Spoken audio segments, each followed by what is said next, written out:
Every stylish guy knows what takes an outfit from good to great is the attention to detail. And nothing completes a look like the right belt. You know what ruins a great outfit fast? A worn out belt that doesn't fit right. Most guys are still rocking belts with stretched out holes that either pinch your waist or sag and throw off the whole look.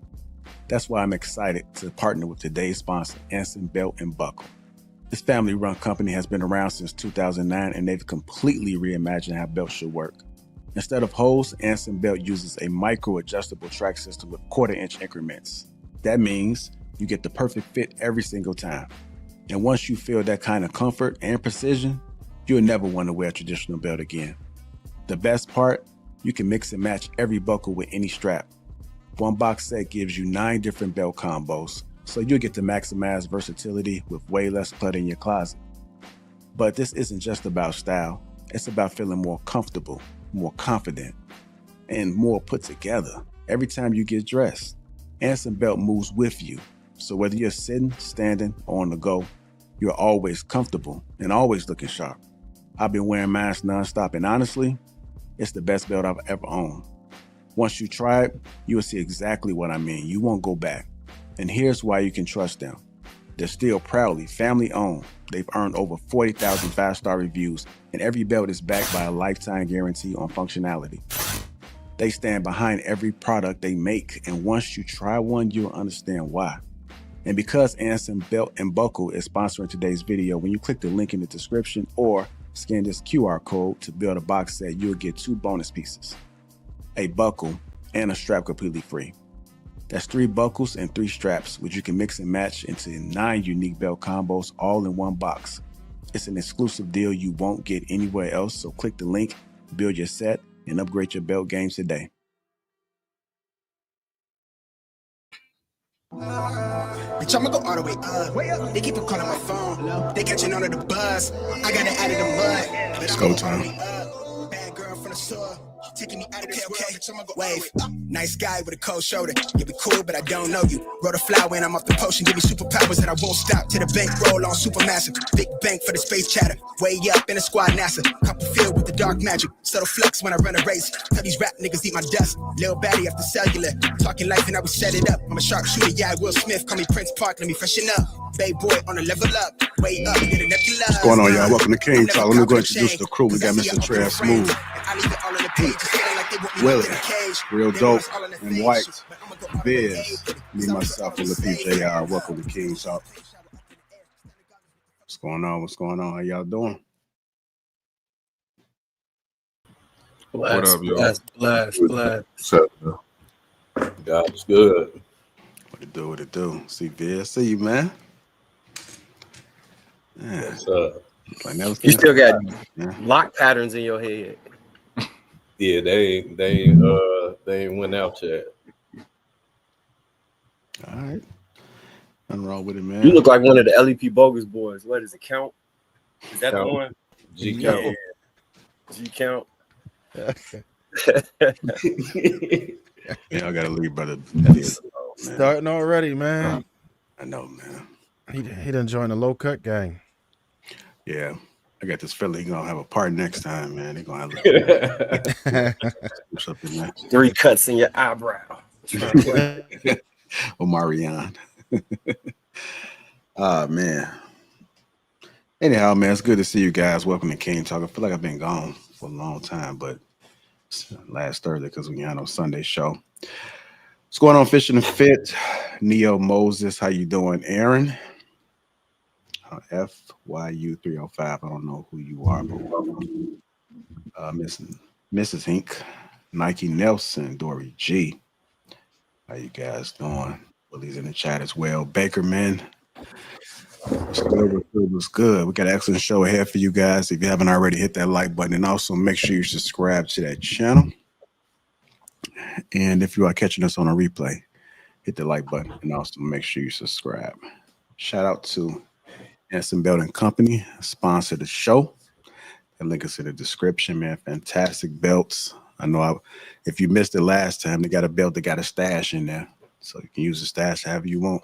But had your money, had your rings, maybe on vacation or something, and you want to kind of store your jewelry somewhere. So you be creative with it. and the belt buckles actually come off. So I know you can wear your shoes through the metal detectors now with TSA. But unfortunately, you got to pull your belt out. But if you got an Anson belt, you just got to just pull a buckle off, put it right in there, snap the buckle right on. So it's very convenient for the belt wearers out there. Got to get your belt game up. That being said, we're going to get this show started. You ready? What kind of dog is that, man? Like a damn teddy bear. Oh, he cute. It's a Cane Corso in the pit mix. He Okay. huge. It's dude huge. Hey, so we just gonna skip the fact that you just hit 100,000 subscribers. I think that needs to be addressed. We need to definitely start the show off with that. 100K major. I appreciate that, man. Congratulations, yeah. For real, for real. Thank you. Absolutely. Appreciate all you guys' support, man. I just wanted to sit in there for a little bit as far as the numbers, man. I just wanted to. I got to be careful with y'all, man. Y'all got a lot of these pause things. You already caught yourself. Rethink what you're gonna say. But yeah, thank you guys for your support, man. I probably do a speech on the Thursday show, but without you guys, man, we wouldn't be here because I did it. I did it for you guys. I wanted to have a place where I could bring people together and to be able to have the tough conversations, and that's what we've been doing consistently, weekly. I mean, I have been live on every single show, man, but it has been consistent. So thank everybody that has been rocking out through the journey, the ups, the downs, the switches, everything, man. Just thank you guys. And I appreciate that. Look at Viz showing his dream picture. You gonna get him reattached? No, hell no.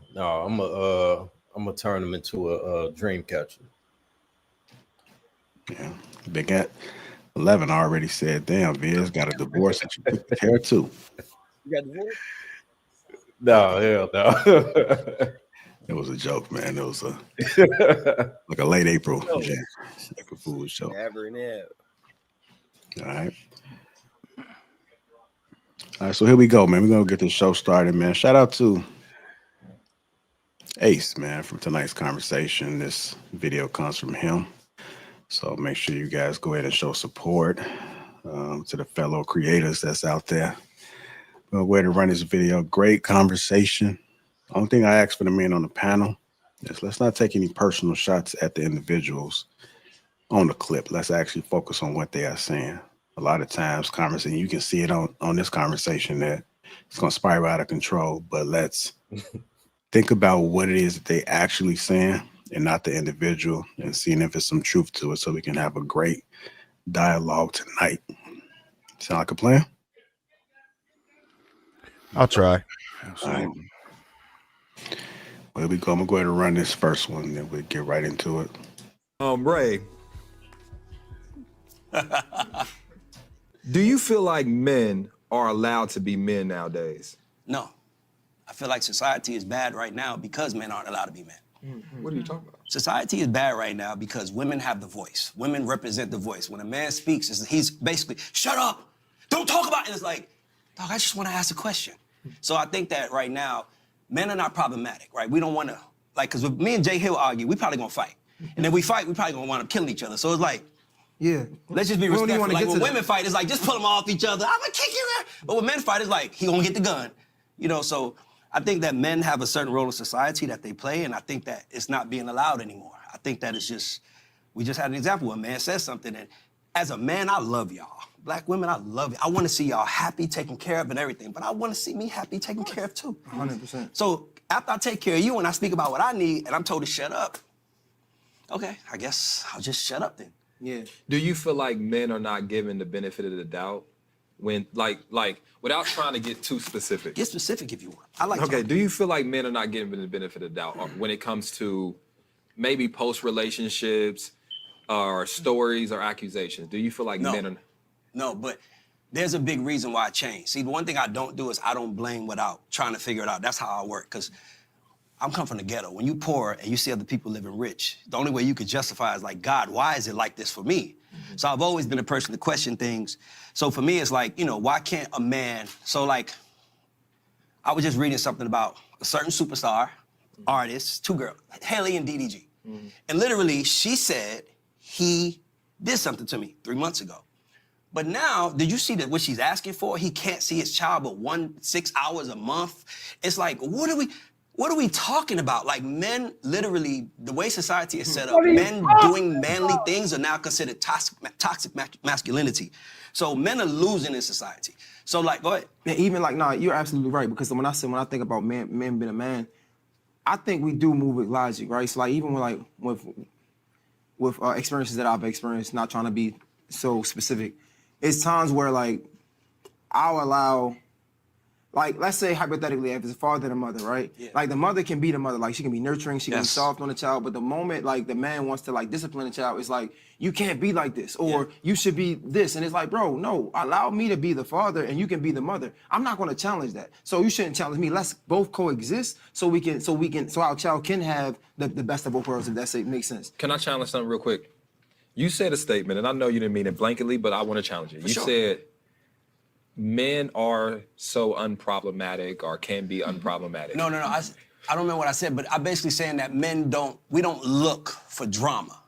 Like, that's not who we are. Now, do we universally agree with that? Yeah, I think that I think all these conversations, when we say men, women, we're not speaking for every person. Agreed. Because that's just not truth for every person. So although I do agree with you, there are men who are not being allowed to be men, but then there are some women who have depended on a man to be what she expected for a man to become, and he didn't show up.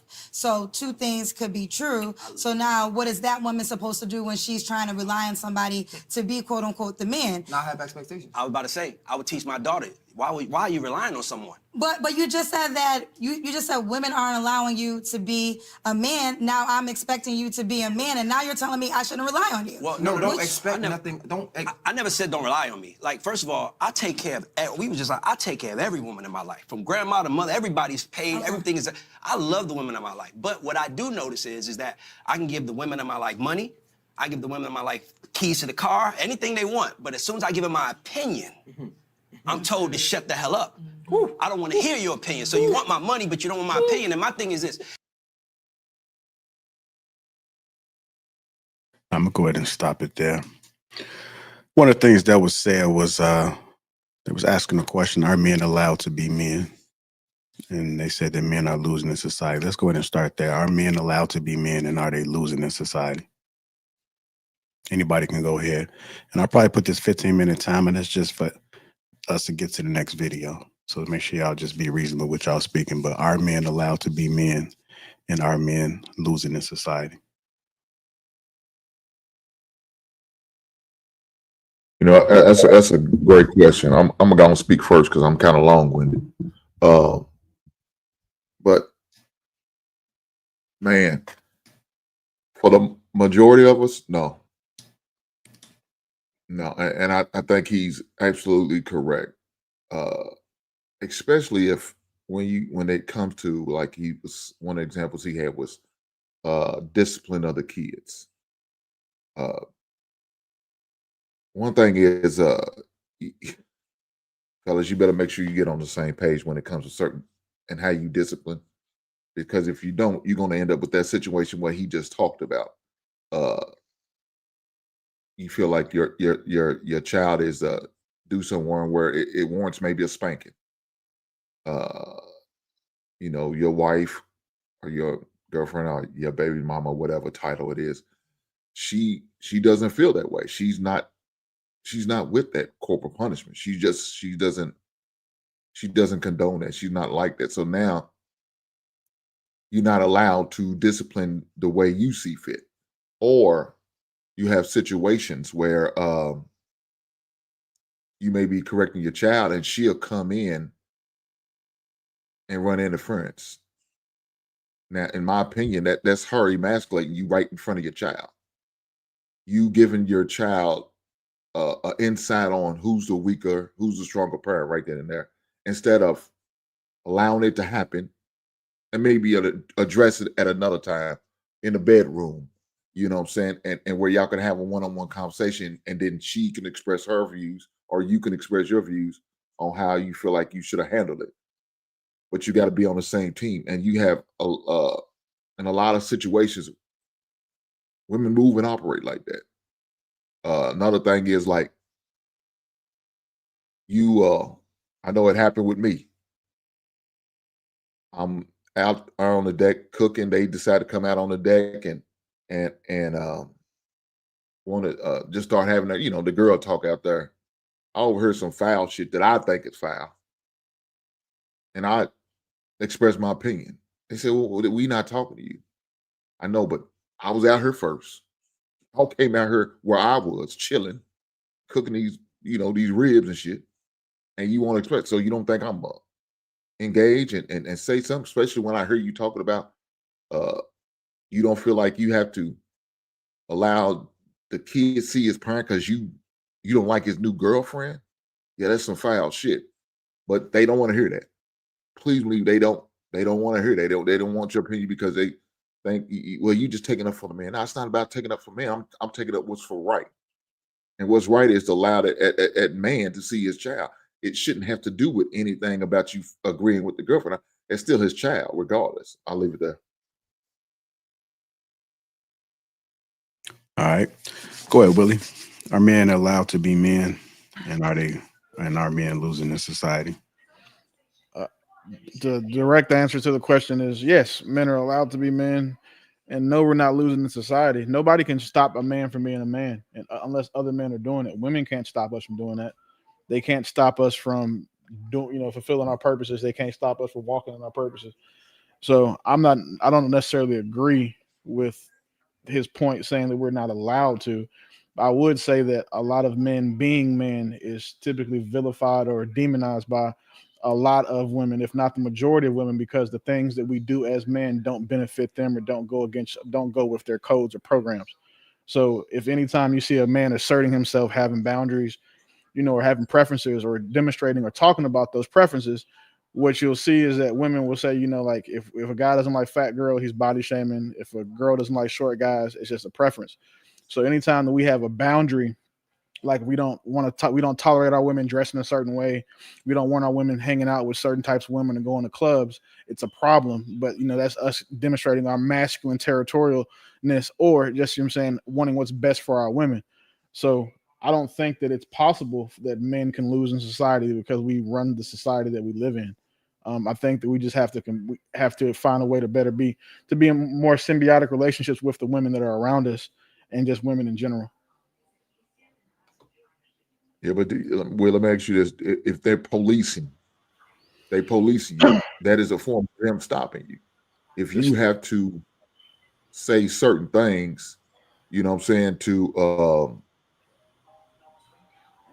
appease. Appease, yeah, like I appreciate that. Appease them. That's a form of them doing that. I don't agree with policing is just, by the definition of the word, it's policing, but there's no enforcement there. Like you can ask me, you can tone police me all day as a man. You could try to police the way that I look at things. You can try to police the things that I say as far as a woman, not you, obviously. But no, we're not just the men who choose to placate women by, kowtowing to, bowing down to what they asking for. Those aren't the men that we're talking about. I don't think those are the type of men that are represented on these panels. I don't believe that a woman can stop me. She can want me to do something. She can try and police my tone, the way that I talk, my body language, things like that. But at the end of the day, it's up to me to choose to acquiesce to her policing. The same way it is with the police for law enforcement. You can choose not to listen to them. There's a lot of times when a police officer can stop and talk to you, and then you can just walk away because you're not being detained. It's the same thing with women. Like if they don't like what you're doing, then they have two choices. They can either choose to not like it or learn to not care. Either way, no woman can police a man about him being a man. I don't believe that's possible unless he's one of the weaker types of men, but those men aren't masculine or they're feminine. Willie, I would jump in there. I do think that they do it, but it's done with shame, and it's done with we all know women know how to run their mouth. Like that's the something they know how to do better than anybody. And I think the difference today is like niggas ain't putting their hands on women no more. So it's like we don't know what to do. Like what else? We can't hit them. Like we don't hit them. So it's like a lot of guys don't possess those other traits to like really give a woman like women need structure. Like they need structure, and I think men typically give it to them. But since a lot of us aren't leading anymore, we just a lot of men just kind of be quiet, or they just kind of like go inward, or choose to acquiesce to what the woman is doing. So I agree with Willie to some degree, because a woman can't make you do anything, but they can use things like shame to make you feel like, and you can't do certain things. Not me per se. I don't got these problems, but I think a lot of guys do have these problems.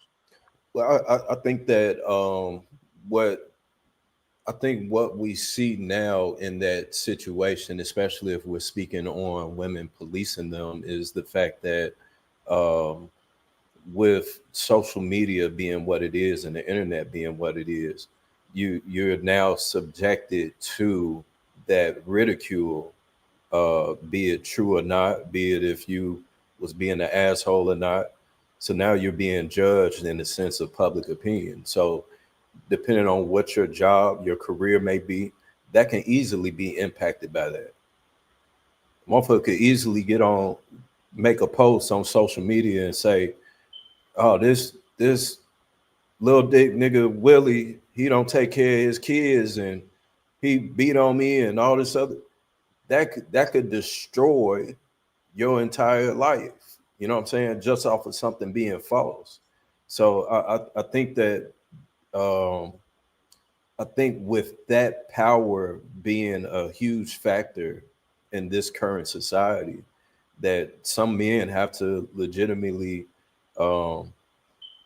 make that choice of, is this battle worth fighting or not? You know, so I agree with I agree with Hink and Willie on that. I think that it's a little bit of both, but again, it just depends on that type of man. Now, if you're a very strong-willed man to where it's like, look, this is how I feel, this is what I think, and ain't no swaying me on it, then yeah, you might get some backlash from it. But if you're in the middle, the average male, you're going to do some type of bending in order to play your part in what society looks like now. Also, let's not forget that women they utilize men in order to, fulfill some of these things that they want, like the justice system or, child support. A lot of men are with women because they're just afraid of, the other side of things, of leaving her and how she'll be and, the things that she'll do. Like women are conniving. They'll, they will lie. They will do a lot of things, and a lot of men are afraid of that. All right, let's go ahead to get Trev and White in there. Go ahead, Trev. Are men allowed to be men, and are they losing in society? So I could agree with Will on a joint where, it's really no such thing as not being allowed.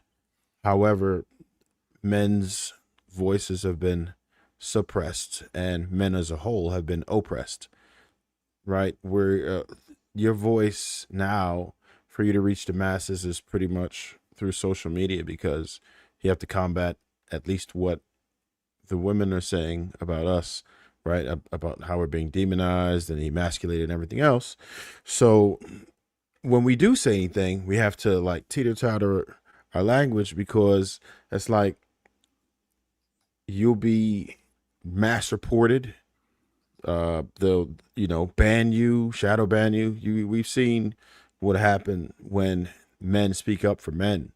If they don't just suppress them entirely or shadow ban them, then you'll see them come up with a crazy ass scandal that may or may not be true, or some weird accusation from 10, 15 years ago with somebody they may or may not have had dealings with, or even limited dealings with, and they would weaponize that against you.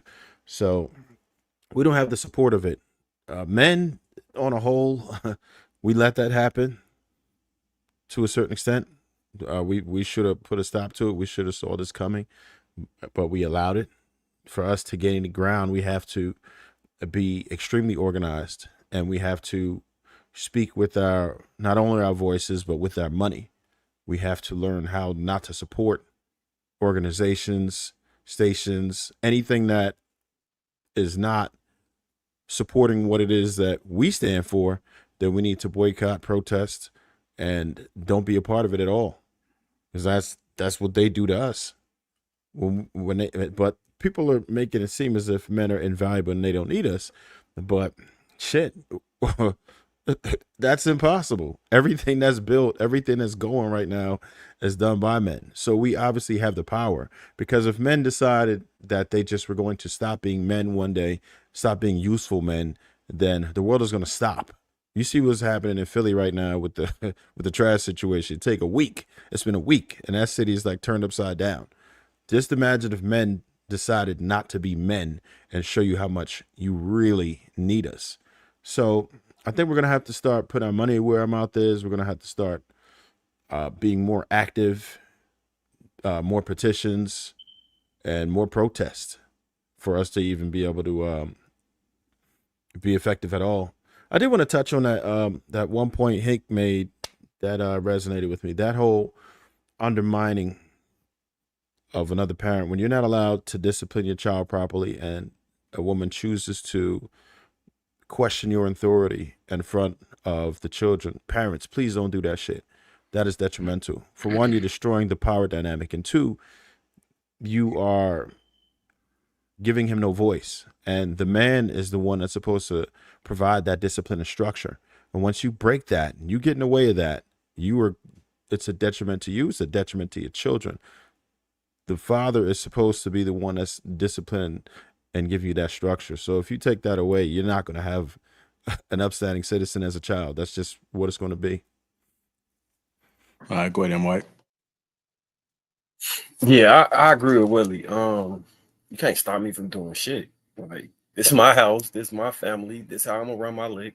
If you got a problem with, you can leave. That go for everybody. Shit, my mama tried to interject herself and me disciplining my son. Like, you got a choice. You be quiet and leave this concept alone, because you're not the one that got to raise this child. At the end of the day, what I say needs to be law when it comes to my son. You interjecting that is causing immense harm to him. So you can either accept that these are the terms that I'm raising him under, and this is his discipline, or you got to leave. I'm not gonna let you interrupt my process, like Trev said about the power dynamic within the family. It has to exist, and clearly understanding the structure and power is why a lot of the issues that men have, they could prevent by not engaging with people who don't respect that power dynamic. Meaning, it ain't no way you should be in a relationship with a woman who don't agree with how you gonna raise your kids.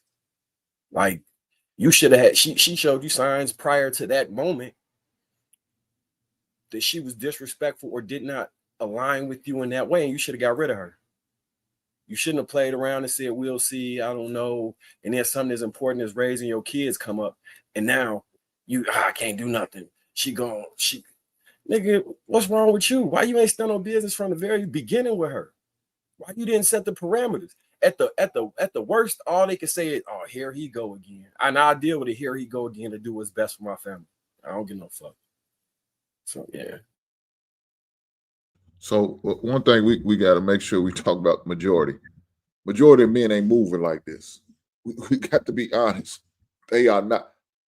I see them all the time. I'm watching a woman lead him in stores and outings and events. I'm watching this shit go on a regular basis. They not doing this. They not doing what Willie talking about. They not. Well, we watching the mother intervene and don't talk to my son like that.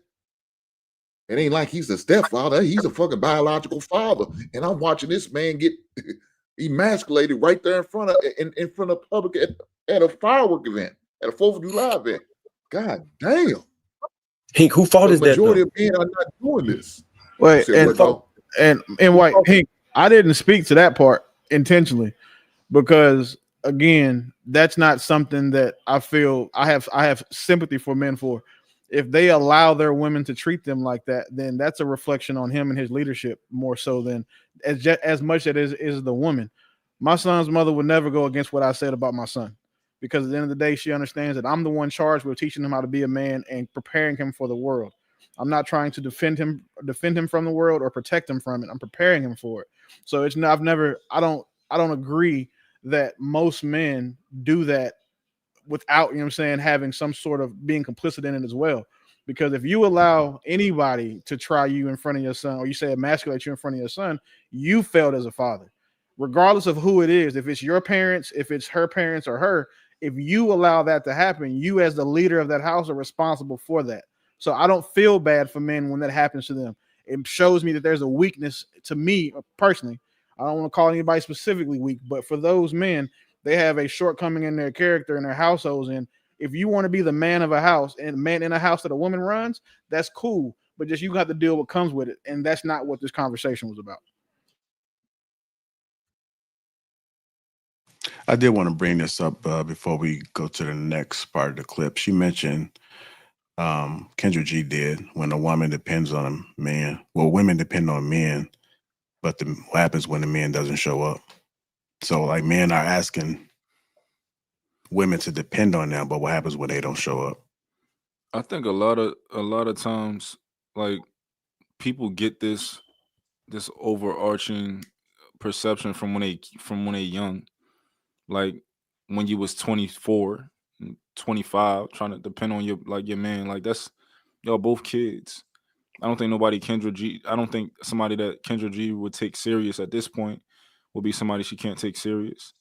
I think a lot of times we be moving real fast, so I think that be it too that create this perception.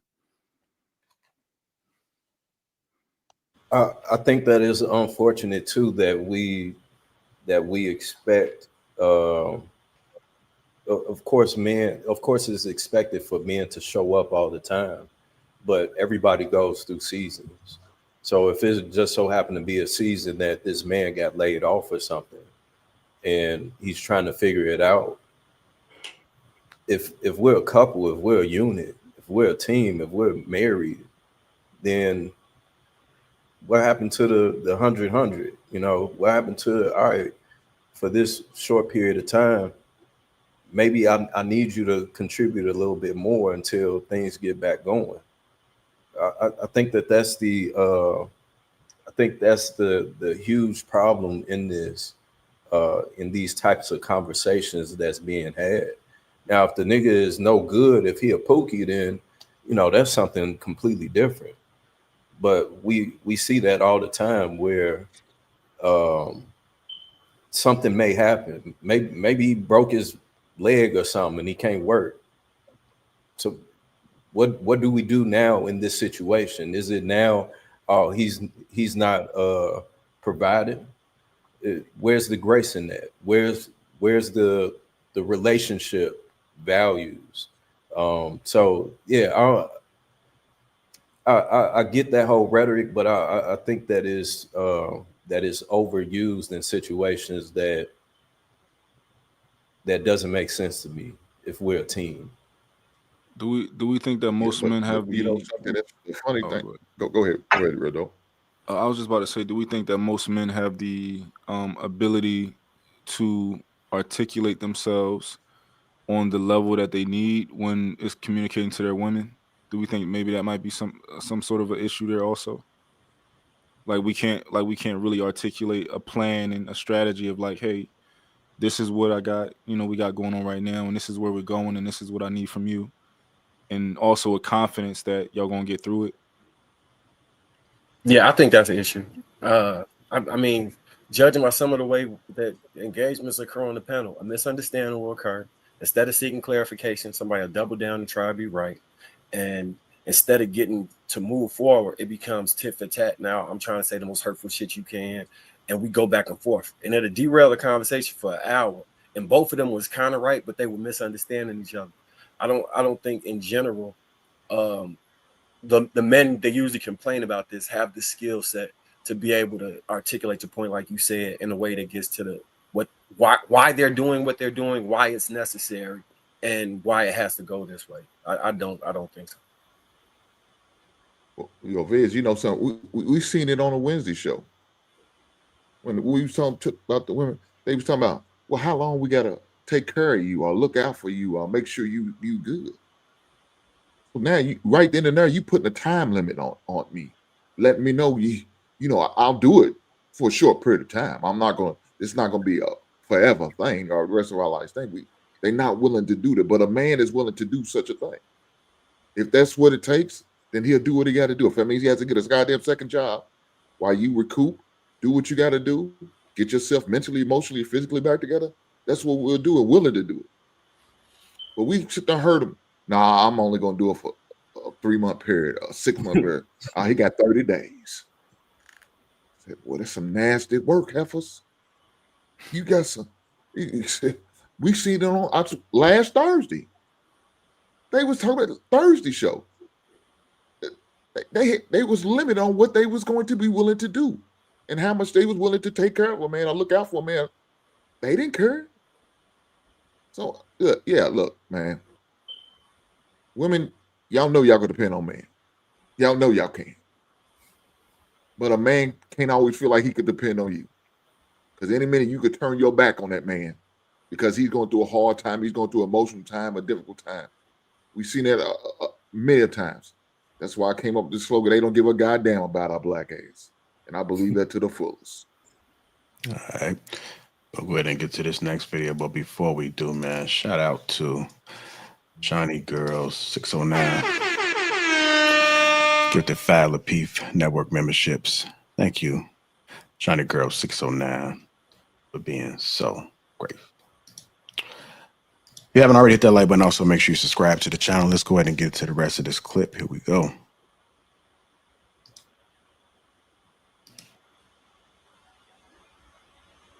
And here's why things is bad. Here's really why society is messed up right now. Because women want to do what men want to do, and that's okay. Women are like, I'm tired of sitting at home. I want to make my own money. I want to do my own thing, and that's great.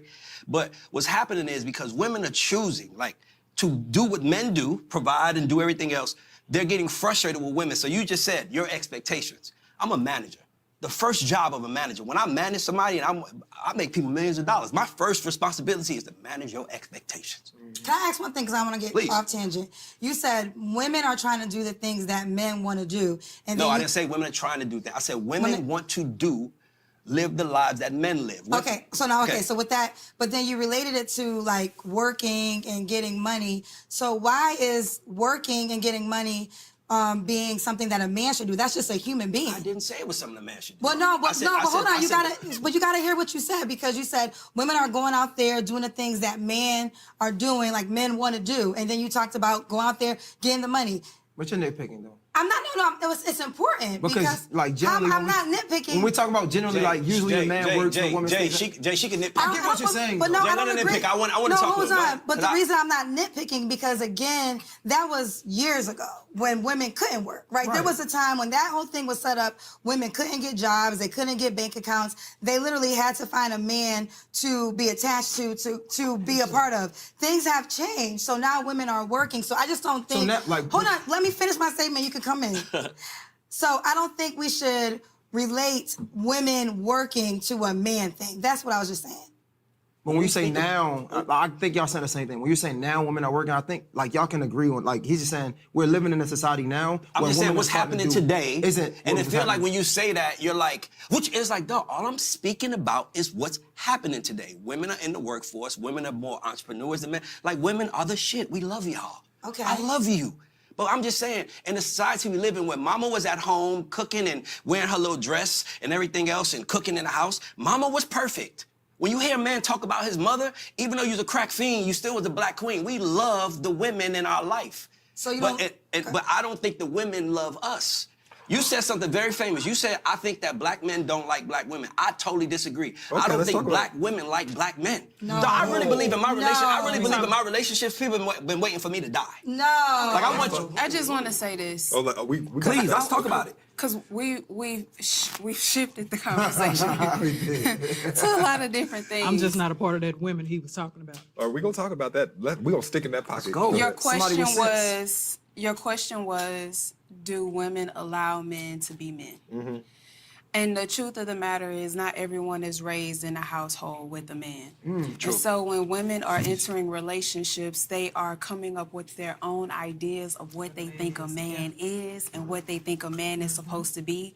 And with that, they're either trying to date the father that they had or create the father that they wish they had. And then when the man does not meet If you guys haven't already, man, make sure you hit that like button. Hit the likes. The likes are low. Hit the like button if you haven't already. That mark of the uncommunicated expectations, then they have to control the man and control the environment because ultimately they don't feel safe. It's compensating for something. It is. If you had a childhood and you did not have a stable childhood, you didn't have a father that was present, whatever the situation was that was instability, it causes a person to not feel safe. And control is to mitigate the fact that you don't feel safe. So if I don't feel safe, if I don't feel in love, and I can't figure out what type of man you aren't showing up for my expectations, then I'm going to try to control you and I'm going to try to control the environment. Yeah. So it's not like it's a sinister thing that women aren't trying to allow men to be men. They actually don't really know what a man looks like. I agree. They smoke that. By the way, I love you for that. I love you for that. Because as a man, all we want is to be seen. I just want to be seen. So in fairness, though, it's the same way on the opposite end. Like, yes, the conversation isn't out there because for nothing, right? It is some men who don't like women. It is some women who don't like men. That's why when she said, like, girl, I'm just not a part of that, I feel like we all need to do that more often. That's like, me too. We can't act like we don't see on here. I see you on the internet, whereas women out here bashing men, but I also see out here men bashing women. I'm just not a part of that. But here's the difference. Here's the difference between men and women. We have always. But when you do that, that's when we start separating. No. Let's take it. Let's go a little deeper. All right, go on. The minute that women were growing hair down there, some boy wanted it. Okay. The minute that they started, they got some. It's important to see. This is the problem with society. We try to act like the minute that a woman grows hair down there, a man wants it, right? Men, on the other hand, as soon as we start, nobody wants it. We got to go work for it, right? So our experience in society is different. Men go into society qualifying. Women wait to get qualified. Who qualifies a woman? The man she's with. Every divorce that we see, I got 100 women I know getting divorced. They all getting divorced for the same reason, including Tina knows. I deserve more. Says who? Wait, hold on. Let me know. I got a couple things. Because I deserve more. I deserve more, and I work for it. Hold on. First of all, wait. Hold on. Mama T got a divorce because she was married to a man who was cheating on her. And hold on. I didn't see that. No, but you have to say that because you just can't say she left because she was. If you guys are enjoying the stream, make sure you hit that like button. And also make sure you subscribe to the channel. Let's get the likes up, family. Hit that like button. That's all we ask.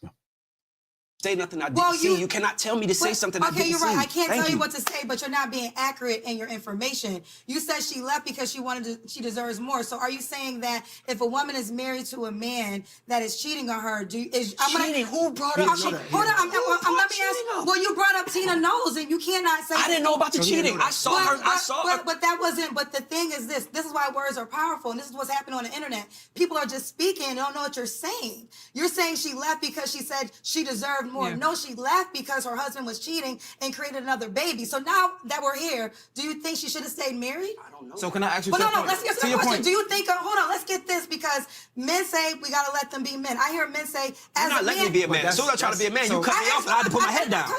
You start telling me stuff that I didn't know, then punishing me because I didn't know. All right. I got it. I love you, baby. I will never be mad at you. But you said something that wasn't accurate. But you said something. You brought Tina up and I didn't. You brought Tina up. Hold on. I got it. I didn't say Tina. But that's why she left, though. You said she left because she deserved more. That wasn't the truth. I received. That just wasn't the truth. Hear me for a second. So what do you say? What does that say? Hold on.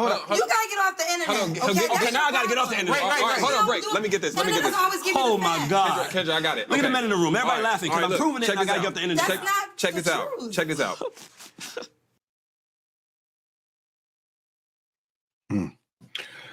We'll go ahead and stop it there. One of the things that was stated was that is it manly for women to work and want a career? Would you guys tie that to women who want to work? Is that a manly thing? When you say want to work, you mean like just want to make money or like want to like go to a job? I'm pulling it directly from the video. So it's not nothing that I'm personally asking, but they was, and that's what Kendra G was getting upset about, was trying to ask them for clarification as far as if women work, is that considered a man thing? I think that for me, I think that no, I don't think it's manly to have ambition, but I do think it is technically masculine, at least for me, to be too ambitious. to allow your ambition to like kind of pretty much take over everything. You know, the idea of wanting your family and all that type of stuff. I do believe that I like ambition, you know, ambition inside of a woman, and I think most women are ambitious. But I think when it kind of like takes control over everything, I think that's when you kind of start to teeter on that side of being masculine. Anybody else can add in. Again, we're not personally attacking the people on the panel personally, but I do want to address what they are actually saying. I don't think that a woman working is masculine. I think being a career minded or career driven woman is what's masculine, because that's when you're choosing your career over your family, and typically you're putting yourself in a position where you have to actually go out and like compete with men, or you're always there's some sort of competition. Your focus is on something that benefits you. It's not something that you're not going to be able to pour yourself into a family and be career driven at the same time. So I think that's what makes women choosing to work or wanting to be bosses and all. That's what's masculine. Working is a simple, it's a unfortunate byproduct of being an adult human. You have to do something in order to provide for yourself. So for the women who choose to be career driven and focus on building a career instead of focusing on, finding a man to love them, protect them, and provide for them, I would say that that's what makes them more masculine, not just the fact that they want to work. Yeah, I don't think, I agree. I don't think working makes you masculine. I think some of the character traits that develop or that foster career-minded people make you very difficult to be in a relationship with as a woman. Being ambitious can be beneficial. It could work towards the good of the family, but it could also put you in hypergamy, where you just trying to keep up with the Joneses and your focal point is not for your family. It's for the next step, the next plateau. And you sacrifice a lot in order to do that. I want to point out earlier, he said that he felt he was in a relationship with women that were waiting on him to die. That's what it felt like. So taking it off of him, not specifically placing it on him, there's something to getting in a relationship with the woman you feel is waiting on you to die. There's something going wrong within that vetting process that's allowing you to remain with these hostile people, unless he just, can somebody make that make sense to me, how that occurs? I think, Mark, there's a couple things wrong with homie. First off, he's leading with this wallet, right? And that's a mistake that a lot of men do. You can't he was attack really leaning into that. Not the person. Provider. We can't attack the person. So no, not the person. No, I'm talking about leaning. So the reason why I'm just answering his question, whatever. So a lot of men make this mistake is we'll lead with our wallet, right? And that whole thing that was mentioned was providing, like, the thing that he mentioned was buying everybody these things. And I think that's where we, Marcus, me and you talk about that all the time. Like that ain't it. If you think that you're just going to be a super provider and they're going to respect you, no, it has nothing to do with that. It's going to be a character. And I think that's the mistake that many men make, is by leaning into that whole provider thing and think that you could just buy your way in to respect. And those are two different things. And that's the problem that I think which I'm not going to concentrate on so much, but a lot of men make. I think that's where the disconnect is. I feel like he earned it that way. I 100% agree with you. But how do we come to terms with, a lot of men believe their masculinity is directly tied to their providing. Like they put them hand in hand, even to the point where they would say if a woman is providing, she becomes masculine by bringing something to the table. How do we move forward? We just need to explain. We need to explain to men that your masculinity is not tied to anything other than your ability to be masculine. Your ability to be a provider is what's provide is what's tied to you saying you being a provider. Those two things don't go hand in hand. But when bro is talking about people would rather see me die, I think he's talking about the fact that women would rather see their man die on top of his horse than fall off. As far as like they want to see it, they'd rather see their man go out a king, or you're saying on top, than have to struggle with him after he's fallen off and get him back there. I think that's what he's talking about. I just don't feel that he articulated it. I'm hoping that as the conversation you're saying goes further along, that he's saying he cleans that up a bit. But one piece that we definitely have to address is like, if we watch the clip when Kendra said that he was wrong, he's actually right, because Tina Knowles was married twice. The first, Beyonce's daddy cheated on her. The dude that she married after that didn't. She left him because she said in her own book that she felt like she needed better and she wanted to put herself first. So what he said was correct, which is what he pulled up what I'm assuming he pulled up when he went on the internet, and now she has to get off the internet because neither one of them knew that he was married. Kendra didn't know she was married twice. Most people don't. Only reason why I know is because I'm a fan of the dude she was married to. So when I found he was married, I was like, damn. And then when he announced he got a divorce, I was like, that's fucked up too. So what he said about most women when they get divorces because they feel like they deserve better, he's not wrong. So I concede the second point because I'm familiar with that, and I trust you that you wouldn't make that up. So I believe you on that. The first point about him saying that he was down his horse, I think that would be a noble comment if that's what he was saying. But the thing that made me think that that's not where he was going with it, because he said they're waiting, like they're waiting for me to die. Yeah, but when he was describing, I think he was talking about his family. That's who I think he was talking about, the women in his family, because he's talking about he was taking care of the women in his family, his mother, his sister, and his all the women in his family. So I don't think he was even talking about a girlfriend or his woman or whatever the case may be. He said the women in his family, he takes care of them. And again, when he said about they're waiting for that, maybe so, because they know they could be the beneficiary of his inheritance if or his life insurance policy, whatever the case may be. I think that's what he was talking about. Now, but I don't know, Trev, but you said lead with your money. But are you leading with your money when you talk about family though? Now, well, if he you're talking about definitely a woman, mentioned I that can understand it. he definitely mentioned that he takes care of the woman in his life. He also said woman in his family, but he definitely also mentioned his relationships as well. And I can't see the relevance in why he would say his family members are waiting for him to die. That would be absurd. But I do think that he was talking about some of them women that he was dealing with, because that I've seen happen. That's like something that's damn near a regular thing, unfortunately, for guys like that who are just a wallet. You can just tell, because how many times did he mention providing, right? That's the problem that I'm having with that providing, that provision. I think that's where you mess up. I watch people do that all the time, right? In real life, in real time.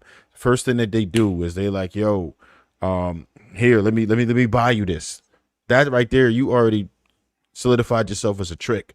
You now are going to be forced to provide. Period. A woman doesn't have to attach to you mentally. Whatever you are offering is what she's going to attach to.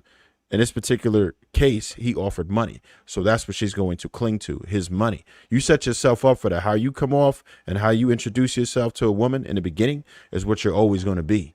And if you go ahead, and I would bet my bottom dollar that this cat is definitely leaning into his bread.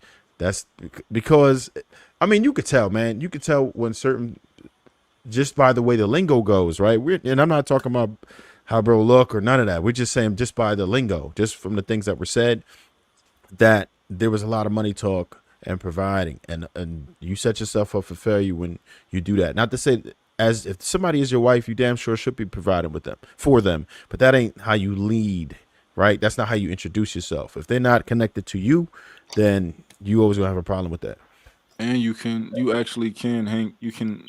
lead with money with family also, whether it's a woman that you absolutely can, and that's the wrong way to operate there too. Yeah, I think it's not far fetched that he wasn't talking about or considering his family in that situation too, because how often do we see families fall apart when Big Mama or Pawpaw die, and and he got some bread, and now Aunt Susie and Lil Kim, in Mississippi, everybody want Pawpaw house. I want the big screen TV. Now there's turmoil, with inside the family. So if he is leading, as Trev is saying, if he's already leading with money, then everybody knows he has some money. So they're betting and waiting on the man to die, because man, I want this car. You know what I'm saying? I want this, I want that. So I don't think that is too far fetched at all. It's possible, but to Will's point, like if that's what you do, and then that's weakness on your part, right? Because you do have to treat family a certain way too. Like you got to understand what type of relationship you had beforehand. You got money, you can't just pour into anybody like that, because that is your own fault. If those are the type of relationships, if you were providing for people who are waiting on you to die, or who you think are waiting on you to die, goddamn, you weak. Like Will said, that's crazy. So at some point, no matter what, you got to take accountability for how you're behaving. You don't So choose family, though. You don't choose family. You choose your friends. You don't choose family. But you could choose to provide for them, is what I'm saying. And the parameters in which you exist within them. Like how I was saying, hey, if you're gonna be around my kids, this is how I expect things to go, or you can't be around them. We still related. You still gave birth to me, but these are necessities for the betterment of my children that have to be accommodated. Like the boundaries as men that we structure to let somebody know, hey, if I get out this boundary, this is not going to be a negotiable. This person really feels this way about this, and either I'm gonna respect it and stay there, or I'm gonna disrespect it and leave. Yeah, and if you just providing without leading, it's easy for people to just want you going. Like all you're doing is giving us money anyway, right? Like we can get you out of here. Just give us the money, like whatever money you got. So That's wild for somebody to want you gone when your lifestyle, as what he was saying, depends on them.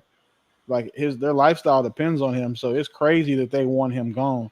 They would want him to die. That's part of me thinking that is part of what makes me think that he's more so talking about, again, a woman people would rather see you fall, die on top than fall off and then die. I mean, but that's the thing. Yeah, Willie. hold on, y'all, because I do want to table that because we run it down low on time. I want to keep hanging.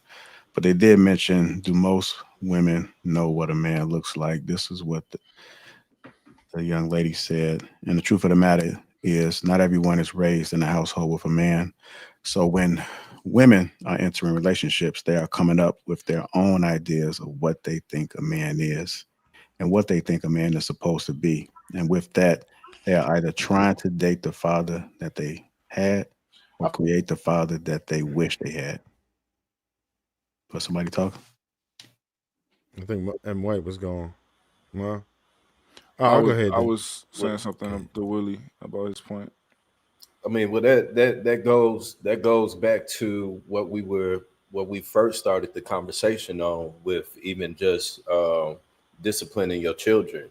Um, women will tell you, like we pointed out, oh, don't talk to them like that, or they'll go behind them, and say to undermine the discipline that you gave the son, because what their expectations is of a man to discipline a young boy is going to be different from what an actual man is supposed to do. So it's just like women saying what a real man is. It's like, how do you know what a real man is if you're not a man? That's like men telling women what a real woman is. We can have an assumption, we can have our own perspective, but if you're not a man, then you can't tell us what a man is.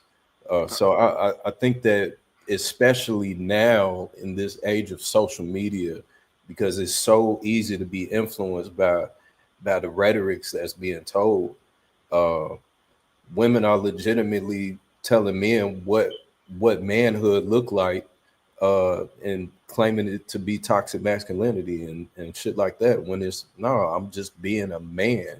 I'm being what I'm supposed to be, what I'm made to be. But due to it making them feel uncomfortable, now it's toxic. That's not what a real man is.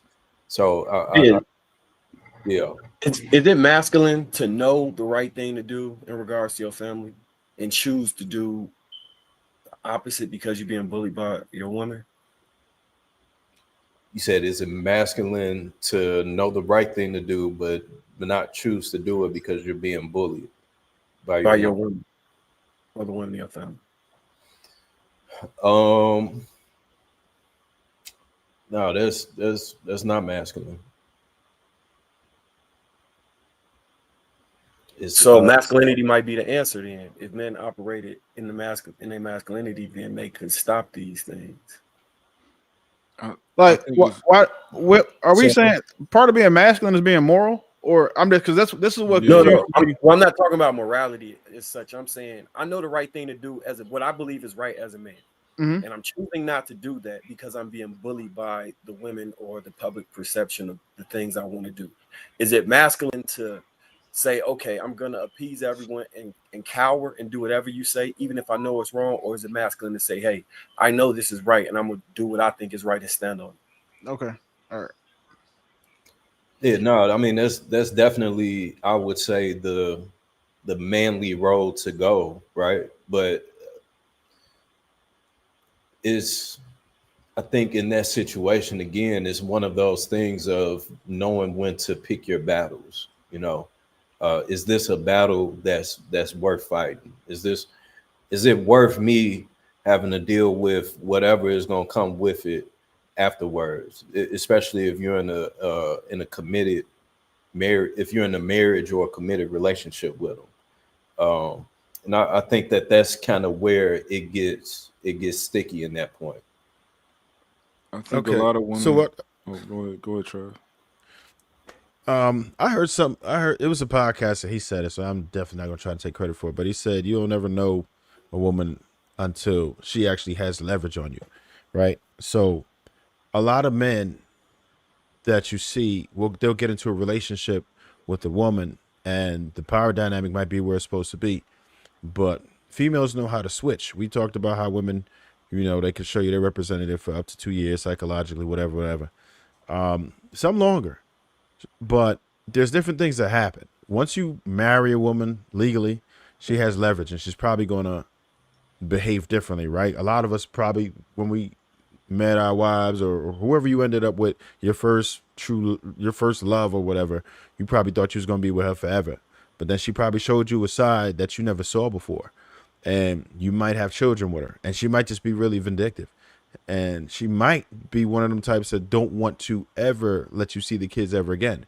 She might be one of those that try to fuck your whole life up. You know what I'm saying? Your whole finances, everything is adjusted. And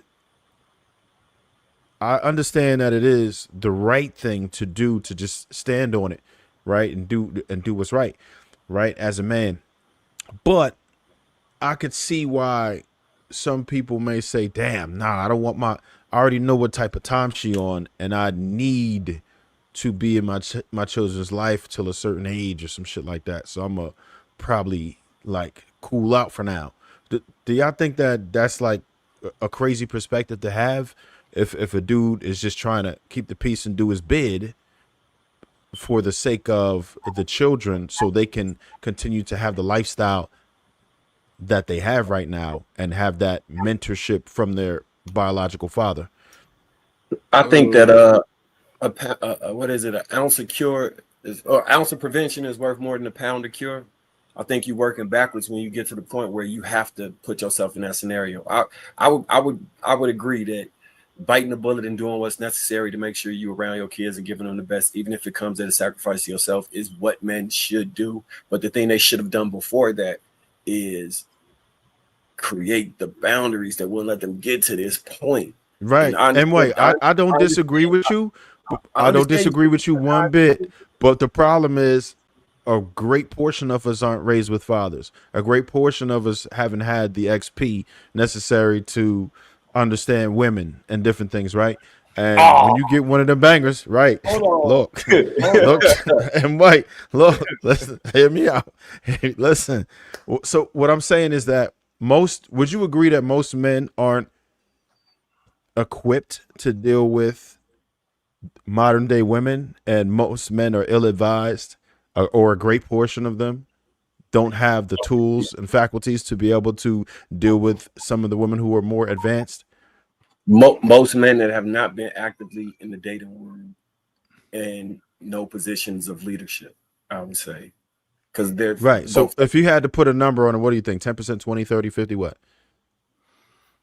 Shit. Definitely. So so the number would be most men that Can you rephrase the question again so I can make sure I What answer it percent of men do you think are dealing with this type of a dilemma overall?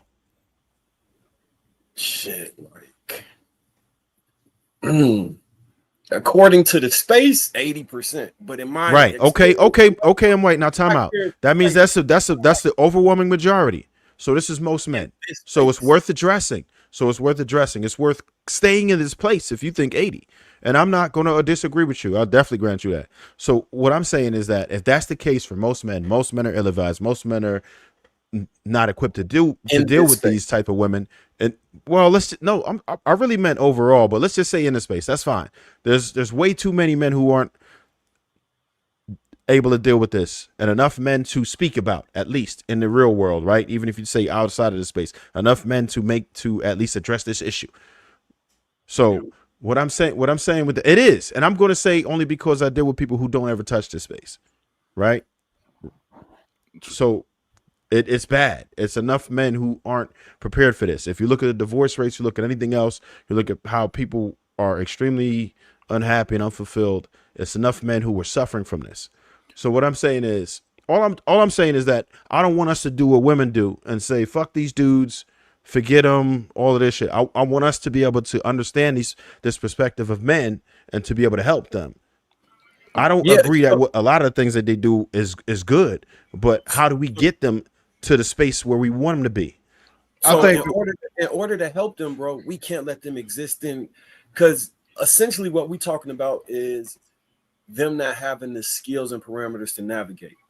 And they not gonna have them with the perfect woman or the worst woman. They just gonna hope that the perfect woman don't force them to have to do anything, and she operates independently, where they never need to give direction, emphasize putting the message in, or set any structures or boundaries. But what's that guy who do the training for the out of control dogs and shit? Caesar. Okay, I know I don't know his name, but I know, bro. I know what you're talking about. Number one thing he said is, "I'm not training dog. I'm training the master of the dog." Like, okay, you go through life and things that occur is because of you. Sometimes, a large majority of the time, how you respond and how you operate in this world. So that person needs to get trained, as opposed to everything that's externally happening to them. That's my argument. Well, that's not invalid. That's not. Go ahead, bro. No, Trev asked a very specific question, and I don't think he asked in a situation where a man is faced with this, what should he do? Instead of like, we can't retroactively go and give him leverage, right? So I think if I was to answer his question, I would say I don't think a man should ever sacrifice his masculinity ever.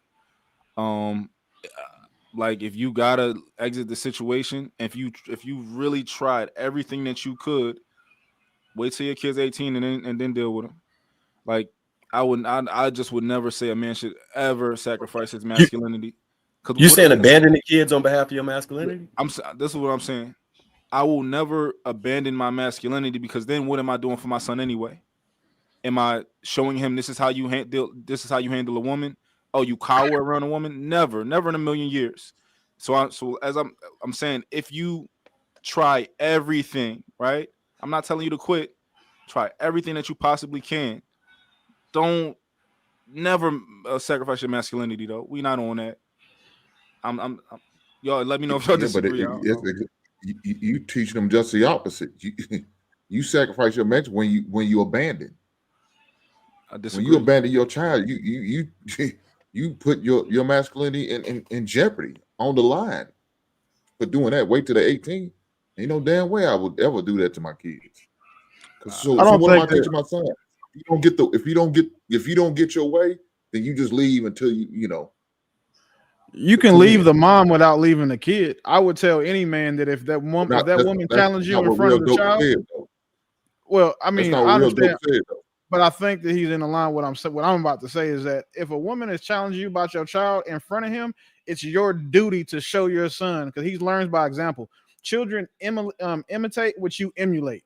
So if if his mother is challenging you, all that shit in front of him, it's your job. The masculine thing to do as a man is to show him how he should act in this same situation, and that's not by going for it. That's about saying, hey, no, that's what you do at your house then. Or, but in this house, we're going to do this. You have to set that tone. And again, if you're not someone that can do that, then that's where the issue is. Because even still, like everybody's not going to be able to exert masculinity or walk in it with most women. And that's just the simple, like that's just the truth that's unfortunate, but again, still true. We can't expect kids to be like, okay, well, my mama told me this, but my daddy told me this. That kid should always listen to his father first because he's the man of that house. And when they don't, that's when you can tell that man is really not the man of his house. So are you saying that in the case of mom is chastising dad in front of the kid, that dad should walk away? No, I'm saying that you check the mother immediately in front of the child. You can check somebody with respect and love. You don't have to call her out her name, but what you can do is explain there's a boundary here and it's what we're not going to do. In this household, this is how it works. You can explain those things and you can do that with compassion. But I'm not going to say that if she continues doing it, I think he should absolutely walk away from that woman, not his child, but that woman absolutely.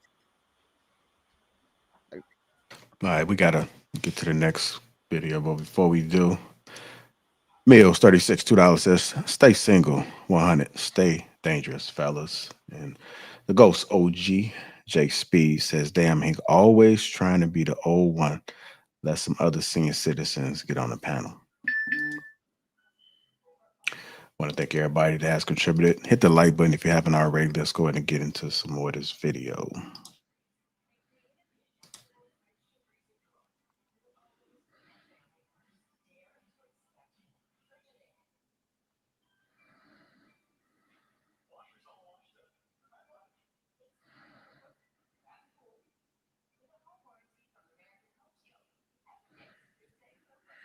Should be playing. Second ahead.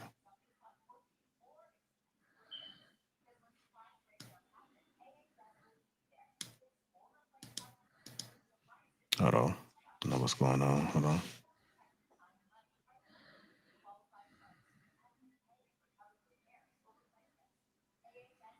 Give me 1 second while I troubleshoot that.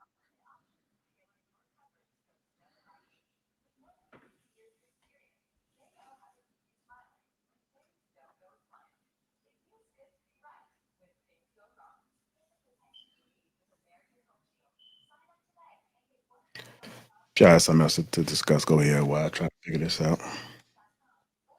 Yeah, why Hank try to run off real quick? That's what we want to know. So, Viz, what would you do if you were trying to talk to your son about something? You told him something and his mother didn't agree with it. And then she was like, no, we're not doing that. And then she completely tried to override or overrule what you were telling your son. What would you do? What you gonna do, bro? Well, yeah, I'll definitely address it right then and there. I'll address it in front of them, and then say, hey, in a polite manner, and then say, hey, let's go talk in the bedroom. Let's step away from having this discussion in front of our son and have it in private. But I agree with you. You check it right then and there. Hey, well, I understand that's how you feel, but this is what we're going to do. We'll out the bam. Hey, son, why don't you go to your room or something so me and your mother can talk? And then you have the conversation from there. But I think what I heard from Dope was that if that happens, then you just walk away from. Because y'all talking about a conversation. I'm talking about a man. Let's say there's a situation where you're dealing with a woman who has leverage over you, right? She's not letting you see your kids. You're trying everything, you in court and all that type of stuff, right? I'm saying, will you ever sacrifice your masculinity? Will you ever become soft and coward to that woman in order to get a piece of your kids' lives? And you can't even be a man when you got that piece of your kids' lives, because she's still controlling how you discipline them. She's still controlling everything around that. So my thing is, will you sacrifice your masculinity? I know me, I will never sacrifice my masculinity. And this is somebody who got all three of my kids. My kids is upstairs in bed right now, and I'm not with their moms. Well, so I'll say this. I had my daughter when I was 21, and me and her mom, we weren't together. We ended up going through a situation. She, long story short, she took her from me. I had to take her to court, go through that whole motion of shit, and it put me in a position to where I almost felt like I had to try to keep the peace, simply because my concern was my daughter. You know what I'm saying? She know what it is. Everybody else knows what it is. But honestly, at that time, I 100% compromised what one would say is my masculinity in order to try to compensate to make it not feel like she's just being snatched away from me. So I think in that situation, especially depending on the man, the maturity, how old you are, the situation itself, I think that varies. So even in that, am I going to allow for my masculinity, or even what one may consider my ego, to play a factor as to how it is that I'm gonna be able to be available in my daughter's life, just because her mama is acting like a bitch? So, that's why I was trying to get a clear understanding. Could you give like an example of what it would look like sacrificing your masculinity? Because it may just be ego versus 100% sacrifice my ego when it comes to doing. You're sacrificing your masculinity if you're not allowed to discipline your child the way that you see fit. Yeah, when we talk about ego, like why are we saying that ego is bad? Like, why is that the thing that we have to automatically assume that you talking from ego like it's a bad thing? Your ego is part of your masculine. Like people think, like I think that people conflate ego because there's a psychological definition in like the womanese version, and I feel like we're using the womanese version, which is like your false self, like who you think you are. That's not the ego we're talking about. Like the ego we're talking about now is saying basically how you see yourself, and saying it's attached to your respect. And when you're checking someone for disrespecting you in this position, Viz would be checking a woman for disrespecting his position as a father and as a man, as a head of his household. His ego, that there's nothing wrong with his ego being a part of that, because again, his ego as the head of his household, as a father, and as a man, his woman's man, is what he is pulling that power from. Like that's why he's doing it, is because of who he is. So let me ask a more direct question. If you so some men believe that changing diapers is a feminine thing. Hell no. And their ego is telling them a man should not be changing diapers. Y'all saying that you would not say, all right, that's just my ego speaking. I don't think that's ego telling him that. I think that's some shit that he's heard from other men. So he's just using that because what they don't want to do. Because changing diapers is parenting. Like there's no sex for changing diapers. Now I will tell you this: with my daughter, I would much rather her mother be the one changing her diaper, because again, she understands she's better at taking care of a vagina than I am. So, but does that mean that like if she's not here, I'm gonna let my little girl be pissy or shitty until she gets home? Absolutely not. So she could be the primary diaper changer, but then like with my son, I would probably be the one changing him. Or when it comes to potty training, better example. I would much rather my daughter's mother teach her how to, use the bathroom the same way I taught my sons how to use the bathroom. I didn't leave potty training to my sons' mothers. They don't have dicks. I didn't want my son sitting down to pee. So I taught them how to pee standing up, bought them urinals, and then we would go pee together. I can't do that with my daughter. So for me I don't think that most men would say that, oh, well, changing diapers isn't my thing. Like, and if they do, then that's not an ego thing. That's just stupid. That's directly tied to your ego, though, bro. Yeah, that's and it's okay to be tied to your ego. It's okay to have ego. I'm saying. So let me clarify. So I do believe that it's important for men and women to have a healthy understanding of their ego. Now, at the same time, your ego will and can destroy you. So in that situation, if a man is saying, I don't change diapers, that's a woman's job. In my opinion, as a parent, as a father, that's your ego. Your ego is in the way because it shouldn't matter. Now, me personally, I was uncomfortable changing my my daughter's diaper. Like Willie said, I don't have a vagina. Hey, sister, her mother, hey, can you do this? Are you more, hey, she needs a diaper change. If there's nobody around, I'm gonna do it myself, right? But I think that again, in that situation, if you're saying that I will not whatsoever change a diaper, or I won't wash dishes or something like that, then I think that that's definitely your ego in the way. So assigning gender roles is rooted in ego. Is that what we're saying? That's not what I'm saying. Well, because what I you could just say did was maintaining them could be those two maintaining, things that not you turning listed, them, but changing maintaining. diapers and washing. Like, I feel like women, those are gender. That man is saying that he thinks that's based on because that's what a woman should do. Just like, you know, a man provides a house, a woman makes it a home. So we can't say that, no, we don't think that changing diapers being for women or washing dishes being for women isn't ego based, and then also say that it's not saying just assigning gender roles, because what you just did. If a man says that, well, a man does, for example, is it ego for a woman to say that a man has to be the one to get up and see what that bump in the night was, to go see who's knocking at the door?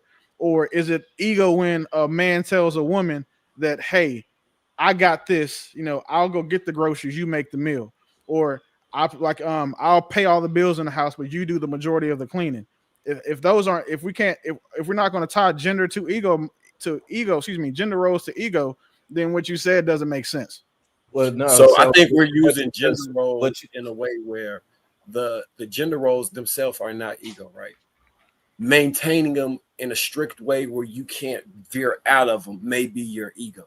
Oh, for sure. Okay, I'll give you. No, I have So no that's argument what with I'm that. saying. Like, if the dishes, I think my wife should be doing the dishes. If for some reason she can't, I wouldn't just let them pile up and never do them. Eventually, I would do them because I would then you're doing sacrifice the my most at that point. for the greater good.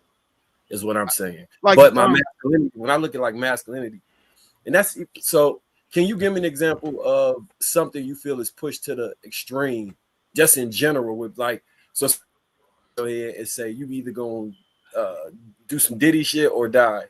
Like, I'm gonna pick the die part, right? I don't it like so. Is this extremes like that you coming up with? I just need more understanding. You asking me or you asking Willie? So you know how certain guys will put on a tutu with their daughter and they might do certain things. Yeah, fuck that part. I'm not doing that, right? And it's okay. Not painting nails, none of that it's shit. okay to say boys don't do this. Do that with mommy. That's okay. Is that ego? Maybe. No, that's just hetero.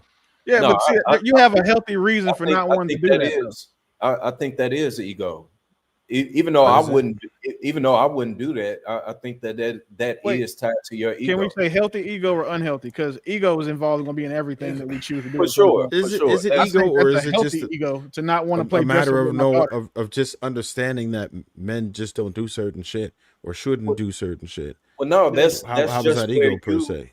That's just where you as a man draws the line. This is where I draw the line. And so if you have, we can't separate principles from ego.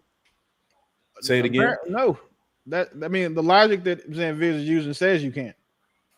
Well, I don't fuck with his logic then. So he says that. So we can't separate principles from ego. Because, for example, my daughter is in dance. I promise you, she'll never catch me in a tutu dancing with her. She'll never she gets her fingernails painted. She'll never paint mine. Like, that's just not something that I would, because I'm not going to teach my daughter that it's okay for men to have painted fingernails or wear dresses. It's not about what you're actually doing. It's the message that you send. And a lot of the communication we have with our children is based on what we do and not what we say. So if I'm sitting here letting her paint my fingernails, she may see a dude later and be like, oh, well, shit, his fingernails are painted like my dad's letting him paint his. She might think that's masculine, and it's not. So I would say that a man should not. A man's healthy ego would be what keeps him from doing those things, because he's trying to make sure he teaches his children the best thing. But remember, there's two types. It's unhealthy and healthy. Like, I think it's a healthy part of ego to not want to dress up like your daughter. I think it's an unhealthy ego to say that I'm not changing my daughter's diapers because that's a woman's job. That's all I'm saying. Y'all saying that's what I'm saying. I agree with you 100%. Again, I wouldn't personally wear a tutu and do the whole finger paint nail thing. You can paint my face. I let them, put makeup on my face. So Pause. No, not like a girl, but like You got the two wine food set up over there. They give hey, you bro. you know what I'm saying? He said Just paint like my face, face. like God face damn it. paint. The only yeah, I let them do like face paint. Well, face paint is cool. I thought you was talking about like blush and shit and lipstick. Fuck no. Yeah, man, no come Tyler on. Perry. But like for example, what I'm saying is is that we've acknowledged already that there is a healthy ego and there's an ego that can destroy you. oh yeah, right? for sure. We're good there. So what I'm saying is that in that, yes, regardless of where it is that you place yourself, if you're not going to wear the tutu, or if you're going to wear the tutu, those are both parts of your ego. Yeah, just one unhealthy and the other side is healthy. So we agree there. But another example, like Jamie, someone in the chat just said, like, my daughter, I've never done her hair, and I won't because she has a mother. The same way that my mother will never my son's mother will never take him to get a haircut. He has a father to do that. It's just certain things that we mutually agreed that I shouldn't have to do. So when it comes to like medical situations, she has tie-breaking authority over my daughter. I have tie-breaking authority over our son. And the reason why is because she's a woman. So when my daughter has medical issues that are a woman, or that are women related or centric, I wanted her to, she's a subject matter expert on anything that a woman goes through. And me, same thing for a man. But it's not my ego that says that I'm not going to do my daughter's hair. It's the principle of it. That's something that a woman should do, because I can't teach my daughter how to do her hair because I don't know how to do it.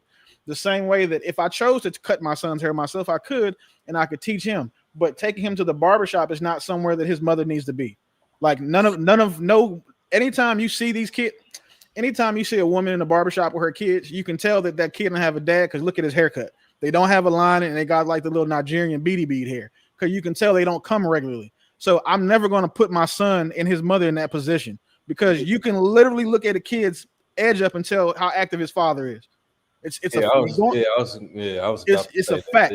But I'm also not going to some the hair dads braider out here walking around like that. So facts. That's true. That's not the norm. But I'm also never going into the braider spot with my daughter to get her hair braided. That's her mama's job. Even if I pay for it, I'm still not going, because that's a feminine thing to do. It's not masculine for me to do that. Would you let your son get braids? No. Wait. Yeah, my son had braids.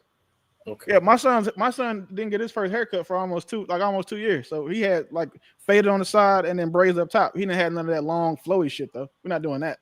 Wait, so it's not masculine to take your daughter to the beauty salon? No, I'm not saying that. I'm saying that that's not something that we do based on gender roles. So if, like I said, the healthy If he ego had there. to, he would. If I had to, of course. Like, I'm not gonna let my daughter run around here looking like Felicia from Friday. Like if her mom can't get her hair done or some shit, of course I'll get it done. I mean, you know what I'm saying? That's cool. But I'm just not going to be the primary person taking my daughter to get her hair done. The same way that she's not ever going to be the parent to take our son to get his haircut. Okay. Well, no, that's fair. If you're talking about the primary, for sure. Yeah. But I mean, I've put my daughter's hair in bogus, ugly ass ponytails a few times, just because, you know what I'm saying? Hey, I ain't got nobody else around, so hey, go ahead and I'm gonna. Hey, Viz, I had an emergency or two. Don't feel bad. You know what I'm saying? Like that comes with the territory. It was like some one-off shit, like, oh shit. You know what I mean? There's nothing wrong with that, but I'm not gonna sit here and learn how to, do French braids or whatever these braids is with my kids. I put my daughter's hair in a vacuum and give her a ponytail, but I'm not going to do her hair. That's not me. But I guess now that I'm seeing that, I'm fortunate that my daughter's mother keeps her hair done. She stays on top of it. I've never had to.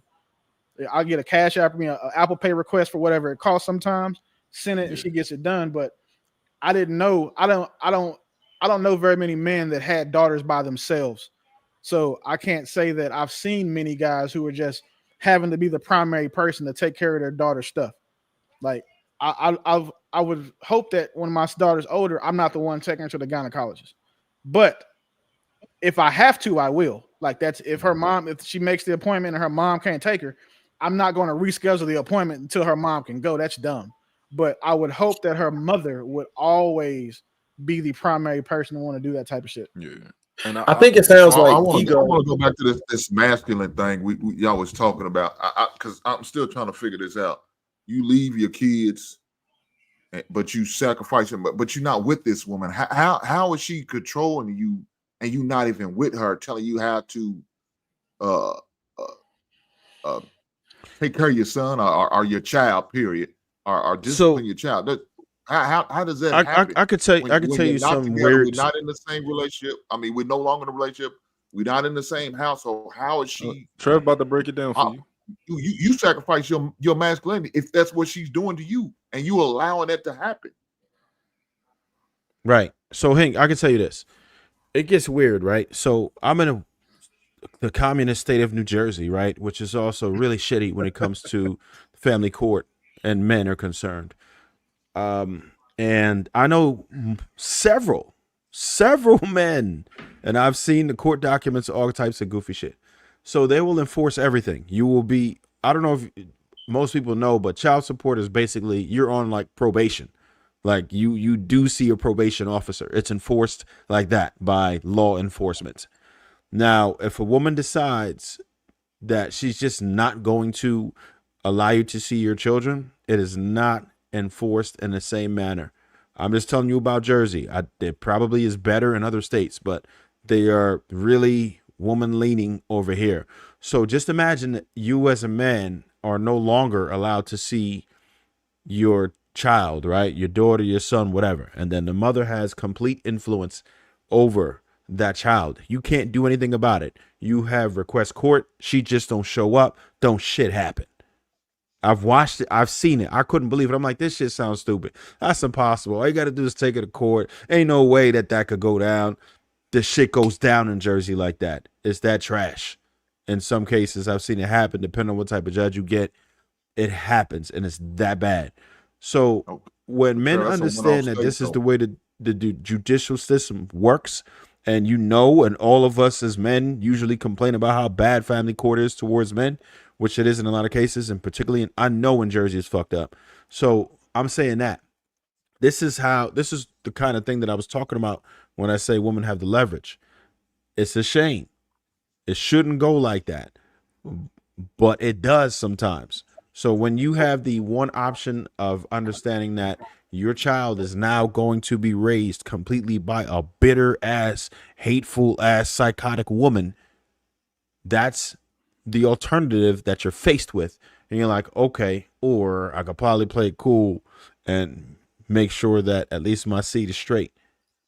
This is a situation that some men are facing. So when I hear people go through their court cases, sometimes I wonder, like, am I getting all the information? Like, is it just in general that all men gonna get fucked over by the court system? Or is it extenuating circumstances that we're not privy to that may have been factors in why stuff goes this way? And I'm generally asking as a question because I do know men who have custody arrangements and it's perfectly fine. Even if the baby mom crazy and they don't get along, they still at least have the arrangement for them. Now, does she maintain it and all of that? That may be another story. But I agree that the court is slanted in favor of women. But is it the majority of the time? Maybe some stuff we're not aware of that turns out to be this way, or is it just men getting fucked over? Right. So granted, what I'm saying is kind of anecdotal, but damn near everybody I see in Jersey is crazy like that. I see a lot of stupid ass stories in New Jersey. There's certain states that are worse when it comes to the family court than others, right? I know there's a lot of red states that really don't play that. You know, they're there for mandatory DNA test and no permanent alimony and all that shit. I'm in a blue ass state, unfortunately, and we are progressive, right? So sometimes it's just worse over in situations like this. And sure, it's not going to happen like that every time, but I'm just telling you from some situations that I've actually seen, real life situations where I could really see documents, like I could really see this motherfucker calling people that are dear to me that I'm like, damn, So because I couldn't believe it, and I would have never believed it unless I actually have witnessed it. Like I will watch them with these calls. I could watch them doing a little video court shit and watch all this shit going down. And I'm like, this got to be a parallel universe. And you confident in that person being honest with you about all the information as to why it transpired that way, right? You don't have any questions or doubts like, well, I know this person. And Not every single person, but there's a few that I know for sure. Yeah, that I would bet on. You never know for sure, but that I would bet on. We'll say that. Hey, and White, I'm one of them dudes he talking about. With my oldest two sons, I went through hell while I was in the military trying to get them. I ended up found out that I got divorced while I was gone. Like I'm deployed and then came back. So since I couldn't go to court, she got custody of the kids by default. So I had to fight to go back and get them back again. Got it in order, and now when it's time to drop the kids off, it turns into a high-speed chase on the freeway because you don't want to leave them. And then it turned into it was a shit show. So that happened, and that's common. Seeing that with my nonprofit dealing with fathers, it happens a lot. If she doesn't show up for court, they continue it for 90 days at a time. It takes maybe 6-7 continuances for her not showing up before they even consider taking action against her. So if you add that up, that's damn near that's almost 3 years. That's or 2.5 years of this man being alienated from his kids. So the fact that, and then mind you, why they don't have access to these kids, they still got to pay child support. They still got to be a financial parent, but then they don't have anything they can do outside of that. So the mom has total control, and to those kids, that $1,000-$2,000 you send into the house, that you're saying if she's spending on them directly, that's exactly what those kids see. They think that their mom is going above and beyond, and because she's not giving you credit for the stuff you put in that home. She's not giving you credit for the child support with those kids. So your children, all they're going to see is mom showing up and daddy ain't here.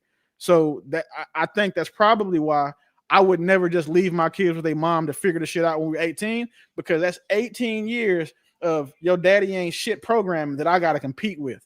And to do that with the man who is now thinks he's grown and is getting ready to be an adult, believing some shit for 18 years is a long time. And it's not as most humans aren't able to change their belief system when presented with contrary information. So to expect your child to be able to do it, that's what I was talking about with real dope. To expect your child to be able to do it when it's something that's tied to his emotional well-being and this hate or this void that he's had since he was a child, I could never do that. But I see a lot of men are forced to through the court system, and just by the simple fact that the way these laws are just not necessarily favoring of fathers. They assume the mother is the custodial parent, and we all know why. We get that, so we don't want to get into that shit. But what Trevor's saying, that shit happens in almost every blue state, especially California, Jersey. Fortunately, I'm from Texas. Also, it doesn't. And Georgia is really bad about it. So it happens in most states like this. But that's what Real Dope was talking about, though. Real Dope was talking about leaving the kids because putting your masculinity on the line. I think Willie would if you had to choose one, sacrifice your masculinity, be soft. You have to be soft. You can't be a man around this woman, or leave. I think he would choose to leave. If that was the only two options, I think he would. I'm leaving the woman for sure. I'm just not leaving my kids. Dog, you talking about you're not with this woman though. Why are you being soft around her? I'm listen, like I said, I got my kids. I don't know these other people's situations, right? I don't know these other, but I'm saying if the situation is that you either have to do that or you got to leave the whole situation. I would never blame nobody for leaving her. You're not with the woman. Can you explain what you mean by being soft? Maybe that's the way. Can you explain what you mean by being soft? Like you can't be a man. You have to cower to a woman. She has to be the leader of the situation. She's running the ship. That's not masculine. That's not how to run you. You're not with her. Yeah. No. If she's the legal parent, if she's the legal, let him explain. If she has legal custody, she get to choose that kid religion. She get to choose everything around that kid. She literally can allow you to not have a say in anything. If she has legal custody. All right. Even still, I would show up. I mean, we just gonna have to work through it. And with the time I have, like, say she chose a religion I didn't believe in, and she was trying to raise a child in a way. I wouldn't just disappear. I would at least provide a No, counterbalance for it. so I'm not talking about you have the option to reason and all this type of stuff. Like I said, we all in fortunate situations. I will never have to deal with that, right? But for those men who are in the situation where it's like, yo, they don't have a choice. They've already exhausted every resource. I'm not going to be mad at you because you like, listen, I'll deal with this later. Because for one, 18 is a baby. These kids got that's the smallest part of your life is your childhood. You got the rest of your life for somebody to be a dad to you. And No, it's that's not not even, it's true. probably not even gonna be 18. When your kid is That's not true. 16, they can start talking to you, they can reach out to you on their own and make their own decisions. My dad used to talk about my mom like a dog, right? And I turned 16 one time and he said something to me, and I'm like, yo, that's stupid. You just a hater. I'm like, oh, he's just a hater. I realized that when I was 16 years old. I'm like, oh, I can't even listen to this nigga no more. But I don't. So what you just sit there and say that's not true. You wait till your child 18 before you start developing a relationship. That young boy, most of them, I'm gonna say more. I ain't gonna say all of them. Most of them are not gonna have nothing to do with you. Like Willie said, you talking about 18 years for a trash ass mother, and she's influencing this young man, pouring into this young man, and nothing but poison. And how you wasn't shit for 18 years. Why you never see him? Why he never reached out to? Dude, that's a problem. You it may take you a lifetime to change that boy's narrative or that mindset that she poured into him for them 18 years. You realize how much she's going to influence that child? And you're going to wait to 18 to think you're going to come in and pick up like everything's kosher, everything's good? No. She may not ever want to have boy, nothing to do with she that. got to make that boy a complete hoe for you to not have an opportunity to reason with him. He got to be operating off emotion and not men logic. without fathers are complete hoes. Yeah, most men that are raised by their mothers are emotional and emotion based because they're just as emotional as the women that raised them. So I wouldn't. And again, right, I think I have a different perspective. I mean, I understand where you're coming from, but I was raised by my father primarily. My dad had me since I was 6 months old. So I couldn't say that if he had decided to just let me go with my mom and then come back around when I was 18 because my mom was giving him hell, I'd probably be a stereotype because I was already emotional as a kid. I was already, I'm saying, always wired up. And if I didn't have him to guide me the way that only a man can, there wouldn't have been shit I wanted to hear from him when I was 18. Because when I'm 18, I'm outside now. I'm getting money. I'm doing whatever it is I got to do. I don't need a daddy right now. You know what I'm saying? I don't want extra birthday gifts. I'm buying my own Jordans. I'm doing my own thing. I'm playing sports, whatever. 18 years is a long time. Like it's a long time for a child to not have a father or some sort of masculine influence. I've never seen somebody not want a relationship with their dad or not strive to have a relationship with their dad. Now I've seen some people. You got to transition, yeah. Oh yeah, my bad. People normally want that though. They go through 50 life. Cent. All right, we transferring, but 50 Cent. That's all I gotta say. Oh, his son is a hoe. I mean, he is right. His son is kind of a hoe. Like the Ghost OG HP $5 says I've been trying to grow a beard for 25 years and I can't do it. I'm thinking about getting me a weave beard. Hey, go for it, bro. If you can't grow it, hey, JR, you still got that product? Didn't you have a product for that, bro? Hey, yes, OG, sir. you could buy Visage locks and you could just have some wild shit going on. Yeah, that Florida style. Yeah, you do that Florida shit. Yeah, here we go, y'all. Hopefully it plays this time. I get that. I got both of you guys got y'all points out in the comments to decide who was right with that one. I do want to go back to something though. All right, because you said something, and I want to just clarify. Let's go. You was like, I disagree with your statement when you said a lot of heterosexual men don't like women for real. What I was referring to is men can be sexually attracted to women, they can date women, but the essence of a woman they don't particularly like. And it's evident in the way they present themselves online. It's evident in their treatment of women. And it's evident in how we talk about sex. For example, you then said when a woman starts growing hair down there, a man wants her. A boy wants it. Right. Wants her. Why? Sexually. I said it. I didn't say her. I'm doing words. Exactly. Proving So point. there's a lot of men whose affinity to a woman is based off the sexual attraction or what that woman can do to feed his ego, but not necessarily her. And then now we're gonna go to something you said. Now y'all can stay out of this if y'all don't want to get too messy. But when you was on Joe Budden, one of the things that when we talk about liking women, I'm not saying believe all women, you know, because I went through my little shit and I don't necessarily think that everybody should be believed. But there's a certain level of if you like, so explain, you know the clip that went viral with you on Joe Budden. I stand on everything I say because everything I say is said with great intent. I'm not here to hurt anybody, but I am here to say, it's funny how I like that. Like, and I get what you're doing. You act like men don't use, you act like women don't use men for money. Like, it's weird. It's like, no, see, that's the problem with society.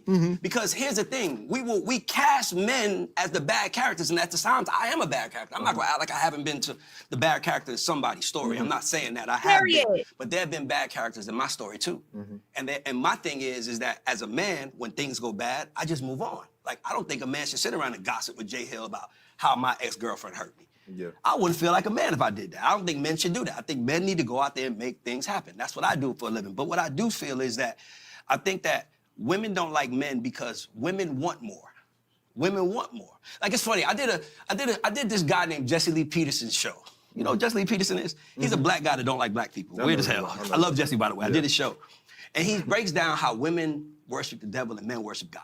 And I'm like, yeah, man, Ace. I'm like, no way. And then he breaks it down, and I'm like, that's true, but nobody's gonna want to hear it. I need so to know what that I'm gonna tell you what it is. So if you look at, if you believe in God, you believe in Christianity, right? You look at how the world is. God gave man the Garden of Eden, and he was by himself, so he gave him Eve. Right? Do we agree with that? Come on. Okay. No, I don't want I want to know, do you agree? I'm just making, because you say, come on, and then challenge me. I just want to make sure we agree. I agree. Keep going, okay, so what happens is that Adam tried to make Eve happy, and that's why we all die. That's a whole other story. But here's the point of what I'm saying. What I'm saying is that in society, men go through these things where we want to prove ourselves. If that's my woman right there, and I know you like diamonds, and we walk in the room with her and she has bigger diamonds on than you, I know my woman, I gotta go get some more money. My baby need bigger diamonds because I know my lady.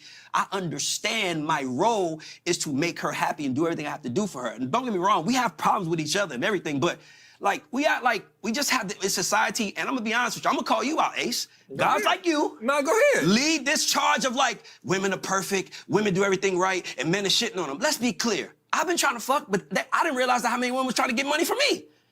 So when you start realizing that we all out here just trying to get each other, then I'm like, you know what? I'm gonna put my guard down. I don't want to get nobody no more. What do you really want? And then no one has the answer. I just want a high-value man with money. And it's like, well, what? You know what I mean? Women I've laid down with and said, what do you want? And they tell me for an hour everything they want. They never mention what they want to do for me. They never say, and I want you to be happy. Now, if you ask me what I want and you're my woman, the first one I have is for you to be happy. But right. All right, so this conversation went a million places. One, I do understand. Sometimes you be pandering. He does, but he's good though. That's good though. He's a businessman. I love that. But hold up, Ray. But hold up. Well, let's go back because you said Shorty left because she wanted more. And I'm gonna speak to what your intention to the conversation. Well, hold on. I know because it's unfair because we're not talking about cheating because you ain't know that. So that's nullified, right? So I'm gonna speak to the intention of the conversation. I think that's because we have a set of a boundary for ourselves. We gotta love ourselves more. So a lot of times we see these relationships and women, they say a woman gonna leave before a man. But realistically, men be fed up just as much as women be fed up, but we won't leave. That ain't for a woman. We can't put that on a woman. We gotta put that on ourselves. I like that you said that. As a man, and what I'm saying as a man, we gotta hold ourselves accountable because, like, listen, if I'm in a relationship and I'm not happy, I gotta find some. I like this. I'm just saying, I gotta find some strength in myself to be able to walk away, some confidence, some self-love in myself. I can't put that on a woman. So I get what you're saying, but no, we can't.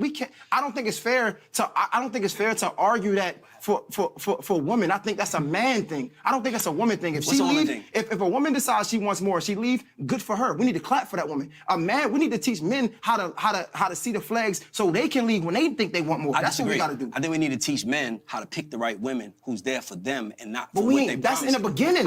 We passed that though. Because we all over the place and my mind don't work that way, okay? I need to land on one point. You started off by saying that if you guys haven't already, make sure you hit that like button. The likes are down. Hit that like button. Well, I don't want to put words in your mouth, but Tina knows. Not even that. And I use Tina just as an men example. not being able to have a voice. But then you followed up and said that you wouldn't talk to somebody about a breakup that you were going through because a man is not supposed to do that. So how would you expect vulnerability or a vulnerable moment for somebody to be able to hold the space of Who's the emotional somebody? safety? The somebody is the person holding it or the man? A woman. If you want a woman to be able to hold a space of emotional safety, to be able to hear you, how can you actually thrive in a vulnerable space like that if you will not create a vulnerable space for yourself? You misunderstood what I said. I said I don't want to sit down with my friend and complain about my old relationship. That's still a vulnerable space. No. Why can't Why you am I have that talking to Ace conversation? about my problem with you when I could talk to you and If you're my a woman- woman? if That's a what wo- I'm saying. I'd rather talk to my woman, not my Okay, man. see, and that be the issue right there, baby. That's it right there. It's that one right there. Why can't y'all, and maybe y'all can help us better understand this, because this is one of the big issues. We can hold space as women because we are trained to be social, but that's a part of us too. Psychologically, biologically, that's a part of us to be social. Why are y'all not creating these vulnerable spaces to be able to talk about things like I that? do. You want to talk to your homeboy about something that happened to you, a woman who did you wrong, a woman who hurt you, to be expressed, this is what this woman did to me. This is the mindset that I am in. This is how I've been impacted emotionally. You won't talk to your homeboy about that? But you want a woman to be able to hold a safe space, but you won't have a safe I don't space. understand how those match. It matched because basically I'm lost. I'm being honest. I want to get it. I'm it's lost. okay. Rich. The only way. What did he say? No, I think I went back to the beginning by accident. But go ahead. I don't disagree with anything he said. Like, I'm not finna sit here and I'm not finna call Mont and be like, bro, Mont, let me tell you what my ex bitch did. Like, that's just not what men do. I would, and if anything, I would talk to my woman about the issue. But once the relationship's over with, ain't nothing for us to talk about. Like, I'm not gonna sit out here, take me and Trev, go get drinks. I'm like, hey, bro, man, F these bitches, bro, because my ex-girl. That's just not how we are. That's not what we do. Women bond through like shared experiences of like and misery and like fucked up stuff. Like, a woman will bond over their experiences having, a bunch of history with dealing with, ain't shit niggas. But men, we don't do that. We're not out here talking about like the bad women we've had. We may talk about, how we done got some bad ones before. We may see a girl and be like, she reminded me of this one chick I met on this trip that one time. That's just not what we do. And we can't conflate that with not having a safe space, because if I came to Trevor and was like, man, like shit my relationship taught me about, just me not being able to provide or whatever, he could talk about that part. Like, we could have that conversation about like, the pressures of me having to be a provider as a man, or the things that the shortcomings of where I felt like, I was treated unfairly, like, in a business deal or in a court situation. But we're just not finna sit here and like commiserate with our partners about the shit that we do dealing with women. That's a feminine thing. I think we do talk about these things, but I think we talk about it because we're teaching and things like that. Like, we're giving perspective and things like that. Like, we've all been through certain things, and we all told our homies, and we all share our experiences with other people and other men, so that they can learn. Like, we've all been through stuff. Like, so I don't even agree that we don't. Now, we like Willie said, like, we not about to make it a topic every time we talk, and then like we not about to be doing all that, like where we trauma bonding. We don't do that. But well, certain guys might do it these days, but for the most part, like the guys that I'm talking about, that's not helpful. It's not masculine not, man. Yeah, we not doing that. It's nothing that's not helping us move forward. We deal with that and we move on. Yeah. So most of the time, you got you. No, I was gonna say most of the time on the panels, it seems as though the men might not say the person's name, but very much so exist in the space of whatever hurt they had, and then unilaterally apply that to the majority of women and say these are the type of women we dealing with. At least it sounds that way to me, because I'm unilaterally applying my experience, and then I'm hearing the opposite end of that, and it sounds the same way, except they're not saying a specific name. I could be wrong, but does anybody else say that? Well, that's not. I don't think that's that though. That's just so learning. I think it's a situation where it's more towards what Will was talking about. Like, as far as men, we feel like we're problem solvers, right? And we are, for the most part. Most of us are problem solvers. So if we have a situation that we're dealing with another person, we're going to go ahead and deal with that. There are shared experiences that we had. We could talk about some shit that went down, but I'm not really looking for any of the homies to solve my problem within my relationship. Right now, there's one instance where it kind of makes sense.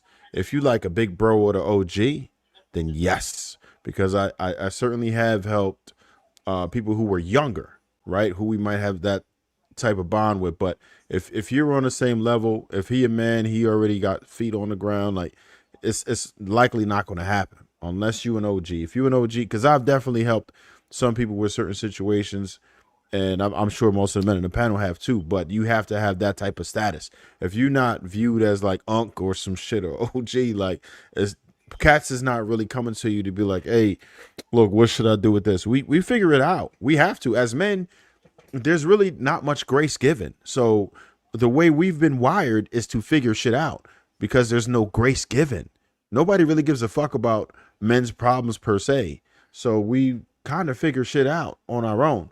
Now, if we do have access to someone, a father figure or unc, as a lot of us would say the OG, then we could do that. But in a lot of cases, our OG or our unc might not have a situation that you might feel is favorable.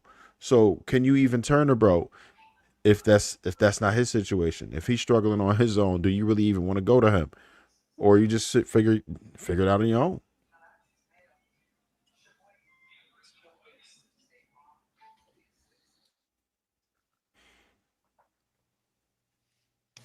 I got some more clip if anybody got anything else to add.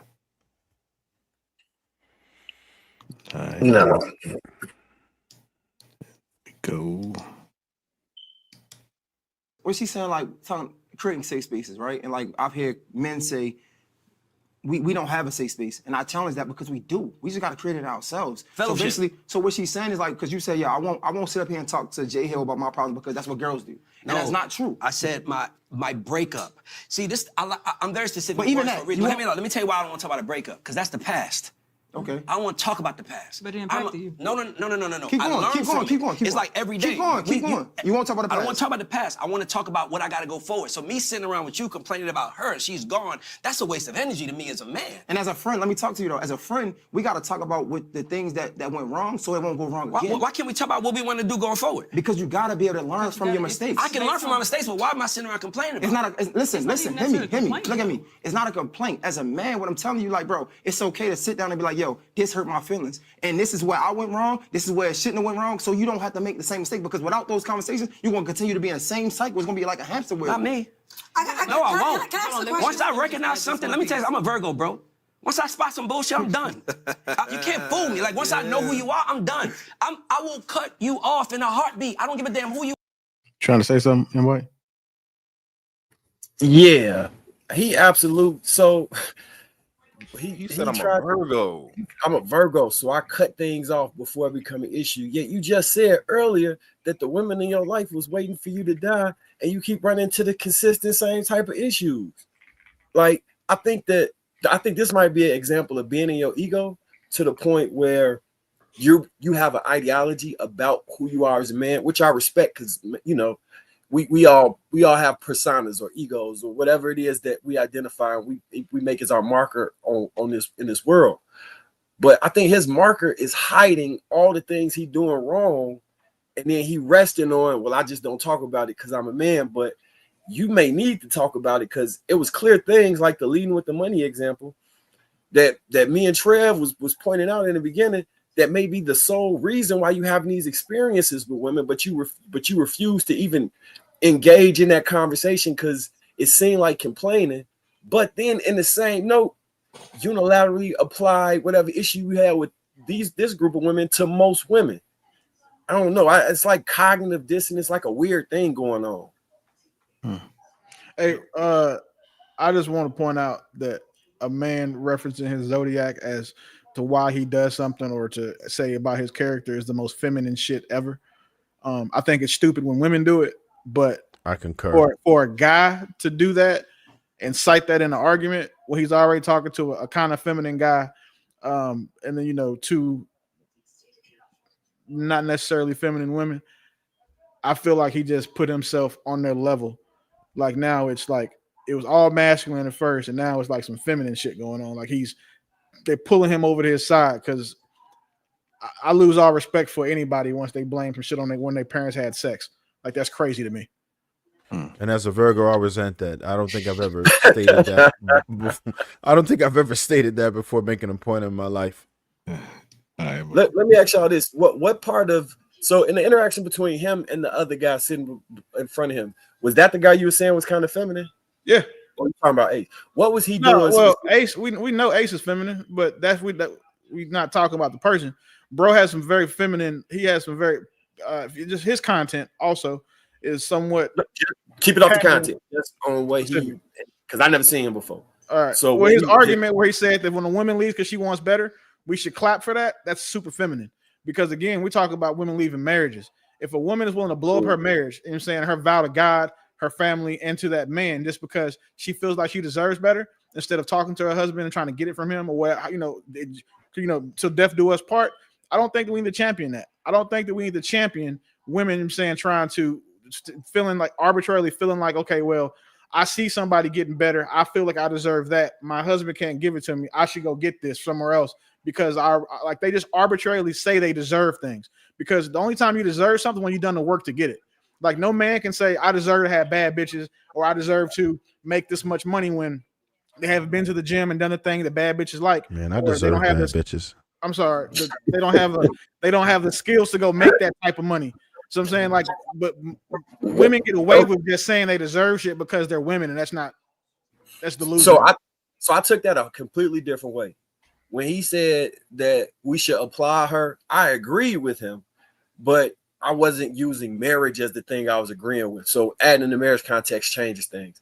But I'm saying if you meet a woman and she has expectations that you're unable to meet or you don't feel like killing yourself trying to meet, we should be happy with those women voicing that so we can end that relationship fast. That's a red flag you don't have to navigate through because it's right here in your face. I want to drive a S550 and live in a 6-bedroom home. You may or may not be able to give her that, but if she upfront with that, then you can separate. Like, all right, well, this ain't gonna be for me, and it saves you time and chaos and a whole lot of other shit. I kind of like women for saying this turnoffs. That's the vetting process, though. Like this is we talk about women in relationships that see these other women having these things and then automatically feeling entitled to them just because her sister got a man and got this money, or a girl who she thinks she's better than has a man who can provide that 6-bedroom house, so that they automatically feel like, oh, well, if it can happen to him, if it can happen to them, it should happen to me, and not that it could if I did the work to make it happen, or try to help her man become in a position where he can provide those things. But in the context of a relationship, though, anyone like just saying that the reason why you left is because you felt that you deserve better, just and saying you feel entitled to it, but you haven't done the work to warrant you getting better. Because if you do the work, you get better. And the people who say that they want to get better and they're not getting the things they deserve because they haven't done the work. Like that's where I have the issue. Right. So I can agree with you on all your points. I just am of the school that anything somebody say that's toxic that they're willing to voice out loud, we should support them and hear it. Oh, for sure. It's more beneficial to us in the long run. They say, well, like it's like in what was that? The Bronx Tale when he said, "You want to kill him behind this $20, and you should be thanking him. It only costs you $20 to get him about your life." Facts. You know what I'm saying? That's kind of that's my mindset when it comes to that stuff. I think the problem is like a lot of women don't voice those things until they're married. Like a lot of women will lie to themselves and lie to you in the process, to get you and be like, you know what, I don't like this, but maybe one day it'll change and things like that. And then eventually it's like, oh, this didn't change because I kept it to myself and now I'm ready to leave. So, I think that's one of the problems. All right, let me go the rest of more of this clip. If you're not, let me tell you something, bro. What's most important thing to me is doing what a man does. A man provides and protects. For sure. I got it, and I want to live a certain lifestyle. So in your provision, have you not made the same mistake twice with dealing with a woman? You never dealt with multiple women. You're like, yo, it's the same thing. I don't think you can make the same mistake twice with two different people. I bought her a car and she was different. It's like you can't. It's like I'm not going to punt. If I bought you a car and you lost your damn mind, and now that's my woman. I'm not going to not buy her a car because she lost her mind. I'm always taking her mind. Okay. I'm kidding. Go ahead. I got you next. Let me just say something. As a couples therapist, let me just say this briefly. I hear the way you can articulate yourself, in this type of conversation. You want a woman to hold safety, to be able to hear you and see. That's what safety is. Okay. To be able to see you and hear you. Okay. But you have to be able to articulate as the speaker in a way to where she can receive you and be able to have a bi-directional conversation with you. But if you, like right now, when you talk passionately about things, you talk fast, rapidly, with a lot of energy in that. But sometimes, especially in relationships, and especially for a woman, you have to be able to speak away, and I'm not telling you to take away your words and how your feelings, but speak in a way to where she can receive you so she'll know how to have a conversation with you. Well, I want to just say this. This is a different forum than having a conversation with my woman. Mm-hmm. But Like, I have a podcast too, so I understand. Like, I'm gonna do this. Like, but this is what I do. On the point of men wanting to be heard, that's one thing that's going to help. No. See, I don't agree with that. You can't tell me how to deliver myself for you to be comfortable. The same way I can't. No. Hear me out. No. You just said you literally just said you as a man need to learn how to. You literally just talked about things that I can't control. My passion, how fast stuff I can't control. Yes, you can. No. Hear me out. What I mean by that is that when I've tried, by the way. I paid $10,000 to people to teach me how to. It's hard. Mm-hmm. Let's be clear. Like, it's not like. I don't know if you guys noticed, but does it remind you of some people who be on these panels? Absolutely, 100%. Yeah. Like 100%. Like, she a real couples therapist. Did he just say he paid 10 racks for somebody to teach him how to communicate, and he still talk like that? If it worked, it would have been worth more than the 10,000. No, is she really a therapist, bro? Mont, come on. She's an Instagram influencer, couples therapist. But if you can't be a couples therapist, bro, I'm just gonna say this, dog. She's from Dallas, and then you should already know how that shit go. All right, here we go, y'all. Wait, what's Like, let me tell you about me. I don't think I'm perfect. Like, I'm a Virgo. I gotta fix myself every day. I find some shit wrong about myself every day. But what I am saying is that I want to bring something up that he said is super important to me. In society, I want to ask y'all ladies a question. I want to ask you a question first. So I can't ask my question. See, but I was going to ask my question. But you've been talking for almost the whole show. Can I please ask a question? And I want all the men to chime in, and particularly you, because I heard you say over and over again, it's a man's job to protect and provide. Now, let's say a man is protecting and providing for a woman, and he decides to have sex with different women. Do you think that woman is wrong to leave that man, even though he was, quote unquote, in his mind, the protector and provider? Because I hear time and time again. I would like to answer. Okay, yes. I don't respect men like that. Okay. So you believe in faithfulness? What is faithful? Faithful is you exclusively only having sex with one woman. Listen, that's what I'm trying to tell you. If I met you, before we go on a date, before I actually put your phone number, I want to know how you feel about men there with other women, because I know me. So when I'm in a relationship, I'm going to tell you straight up I got other women. I want you to know I got other women because I don't want no problems in the future when you see another woman. Like, I've always been transparent. So now, if you say that on day one, I can respect that. And any woman that decides to go forward, Can I tell you something? On day they one, all do when I tell them the truth in day one. So that's where I disagree. That wouldn't work for me. But what I can respect is if you say that at the door and the girl agrees to it, she got to deal with the consequences of that decision. I don't think it's consequences. I would rather you do it with me. Well, here's Why the we thing. not doing I it think together? I think some I just don't understand it. Like, sex is my thing. I don't want to be with a woman if we can't have wild, fun sex with and bring women in. That's just my thing, though. That's my thing. Something? Candace. Again. You need to calm down. Add up. Did y'all see that whole side eye when he said multiple women with homegirl right there with the green just said? Yeah. How she was looking when homeboy said multiple women. She did the mean ass side eye. Okay, because we done went over the mountain and through the woods. And we done crossed a few rivers to get there. And we still ain't landed on the topic. What I heard was a man express that he has given his all to the women in his life. And through that, I heard hurt. And I also heard you acknowledge that women do not like men. And I believe that that is true.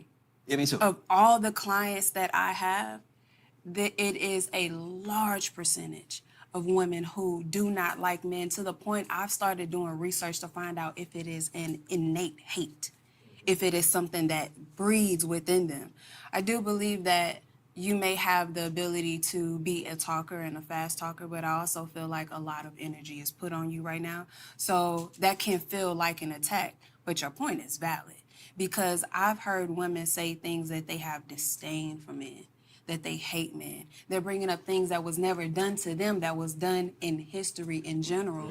And when you have a society that has gone out of its way to silence women, True. take away their rights, True. really not even deem them Control as them. a part of society. It's like you just can't be quiet. Like this is what I have to go through on the panel. They just the ad libs. They just can't shut up. Society, and now you have women doing their best to fight back. A large part of the anger and the resentment that they have for men is so unconscious they don't even know why. But when I have a client tell me that the reason that they refuse, not can't, refuse to have compassion for a man is because they hold them to a higher standard. And that's it. That's what And it then is. I have to say, well, that's not a higher standard. That's a standard beneath you. You mean to tell me that you're not willing to even offer them the same compassion that you would offer yourself? That's not a higher standard. That is someone that lacks respect. That is someone that does not see the value. That is someone that is struggling morally to see the value in their counterpart, somebody that they're still in the same breath asking to love me, to provide for me, and to show me that I'm worthy. So I fully agree with your point because I see it every single day. I want to.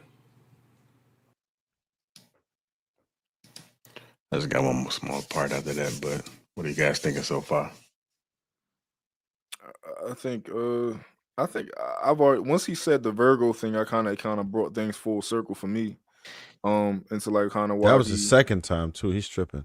Yeah, like it kind of brought things full circle for me, and then why he's probably having problems in his life, and it's because he's very emotional. Like even when you talking about he can't stop talking. Like when you with a woman, like you can't match her woman. Like that's what women do. Like you can't match that. Like you got to be able to control the conversation. And I think as a leader, you have to be able to communicate to who you lead in the way that they can hear you. I don't know if other like that's a part of being a coach. Like you can't treat all of your players the same. You can't talk to everybody the same. And all coaches know that if I want to get the best out of this individual, I got to know him. That's what makes me a good coach versus this other individual. I can talk to him like this, but I can't talk to him like this. I think that's just a part of being a leader. You got to be a master communicator, and you got to learn how to communicate like a master. But real dope. You know what that is? That's a man whose father left him for 18 years to his mother demise, and that's what you get right there. That's the type of man I was talking about right there. When you leave your child, and your son has no idea about what's really going on. He don't know the stuff that's going on behind the curtain. He knows what's in front of the curtain, what the mother's showing him. Like Will said, she's doing everything because that's what she's. But yet all the while, you paying your money, but you no longer like because you feel like you're not as masculine because you're taking I guess you lose your masculinity because you feel like you're giving in to a woman and you just give and you giving up on your child until he turned 18 where he has a say so he can get up out of there and somehow be with you. That's that type of man that you made because you're no longer in the picture anymore. It's just unfortunate, but that's the type of man you're getting right now because you left him to for that his baby mama, his mother, to raise her by herself, and you no influence because you didn't feel like you weren't masculine because you gave in to something what she said or whatever. Yeah. That's the type of man you're gonna create right there. Yeah, my response to that would be like I didn't become me from the time I was a kid up until the time I was 18. I have none of the makeup to what makes me a man right now. I learned all of that after I was 20 to 27. That was for me at least. That was like all when I really learned how to be a man, when I really learned how to take care of a family and provide for a family, and like all it like my mom didn't like because my dad ain't never had a job. I'm gonna hold you like my dad never had a job. He always used to live with women and all that stuff. Like my dad wasn't the type of he never left the part of the hood that he was from. Like that's just like where I come from. I'm a completely 1,000% different person than my dad. My dad used to ask my mom, like, yo, when you drop them off, you got food money? Like type shit like that. Like I'm a completely different person from my dad. But I learned all of that after the fact that I grew up. Like I used to be a victim, just like most people. Like I used to think that everything is happening to me, all that type of stuff. But once I became a man, all of that changed. And I didn't learn that from the time I was 18. It was all after that, for me at least. So I think that time from 18 to 27, 18 to 30, like we still all learning how to be men. I'm 32. I've never been 35 yet. I don't know what I'm gonna think when I'm 35 and the wisdom I'm gonna have when I'm 35. So like we got so much life to live after that. So that's just my take. So check this out. Yeah, but see, that's what I'm saying. Your core is when you was younger. You learn certain things as a young man that you still are doing today. I learned my work ethic as a young man. I didn't learn my work ethic when I was 18. I learned it as a young man, how to work, how to operate, how to move, how to be respectful, towards elders, towards women, towards individuals. I learned how to defend myself at the age young. You know what I'm saying? Those are certain things that I learned when I was a kid growing up before I turned 18. Look, by the time you get 18, a lot of people are stubborn. Some of the age, you can't tell them shit now. So, but you didn't influence them while they was at their adolescent, while they was at their most fluential age. Yeah, that don't make sense to me. I wanted to talk about the homeboy real quick. Not him per se, but just like what's happening with that and why a lot of men struggle with this. I think that some men have a sense of entitlement after they acquire a certain amount of money and status, and are missing everything else. We know there's a lot of people in the podcast space who are similar to this, where they'll have money and then they'll have status, and because maybe they were able, and they might be good at what they do, they might be good at their career, they might be good at getting attention and all of that shit, but you're still going to be corny. You're not going to be compelling. People won't listen to you. They won't respect you. And I think that us as men, we have to understand that we have to at some point not just and it's great. And I commend the men who are putting work into their craft and all of that stuff. But it's not just that, not for longevity, right? Not because we always talk about the tangibles when it comes to women. They look good as hell. They got the fatty. They in the door. It's the same thing. The intangibles are what retains a relationship, but the tangibles are what will obtain a relationship. So it's the same thing.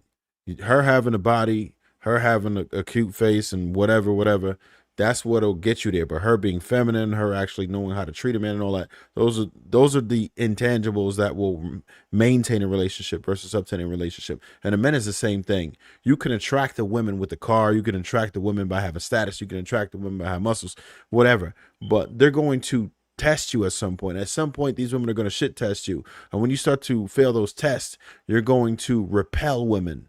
They're going to be turned off by just the sight of you, the smell of you, the everything, because they realize this ain't no real one. You know what I mean? And they can tell. They can tell. It doesn't take them long to figure that out. So I think we have to put some of our energy into that. I always scream the word balance, but it's real. We have to be a complete man. You have to be well-rounded to be successful in life, particularly with women. If you want to at least increase the chances of you being able to retain any type of woman, you're going to have more than just the skill set of getting to the bread. Because if you just get to the bread, they just going to see you as a lick. They're going to take your money. Like if you just look good, then they'll take you out. You're just a good look. That doesn't mean anything. You have to know how to talk to women. You have to know how to be around women, and you have to know how to guide and regulate women. If you don't understand that part, which it seems like, and I don't want to keep referring to Bro on Panel because he told us not to beat up on Bro on Panel, but he's a representative of what a lot of men are who are struggling with this issue. So I have to at least make some type of reference to him. And it's nothing personal about dude. It's not about dude, but he represents a prototype of men who are struggling with this issue, who I often help and want to help more. And have we discussed this in detail about why certain things are necessary? You did say a boy needs to have experience with women growing up. I see what you did there. I see what you. But because letting me know that this is the result of that. And I would like to avoid that type of man from having to deal with these difficulties, and women from dealing with that type of man by not creating that specific type of man. And if we tell a young man your masculinity is protect and provide, and then in that same vein we'll say things like your tone doesn't matter, people just need to adjust to your like we say things that put people in bad positions. If we move so, and White, let me ask you this. Do you think if he would have fucked himself into oblivion that he just would have been better at navigating with relationships? Or how does what does that look like? What should he have done to be able to gain his skill set? Do you think his father could have told him about women and had that experience? Do you think he could have dated? Do you think he could have talked to women to gain the experience, to get some type of XP? Or do you think he has to stick his dick in every pussy possible in order to be able to learn how to treat women? The way you taking it to the extreme to back up off this. No extreme. I'm just asking questions. However, I think the same way you learned experience with women, the same way every man on this panel learned experience with women, is the way you learn experience with women. And so how did I learn experience with women? Repetition. How did you learn? Repetition and what?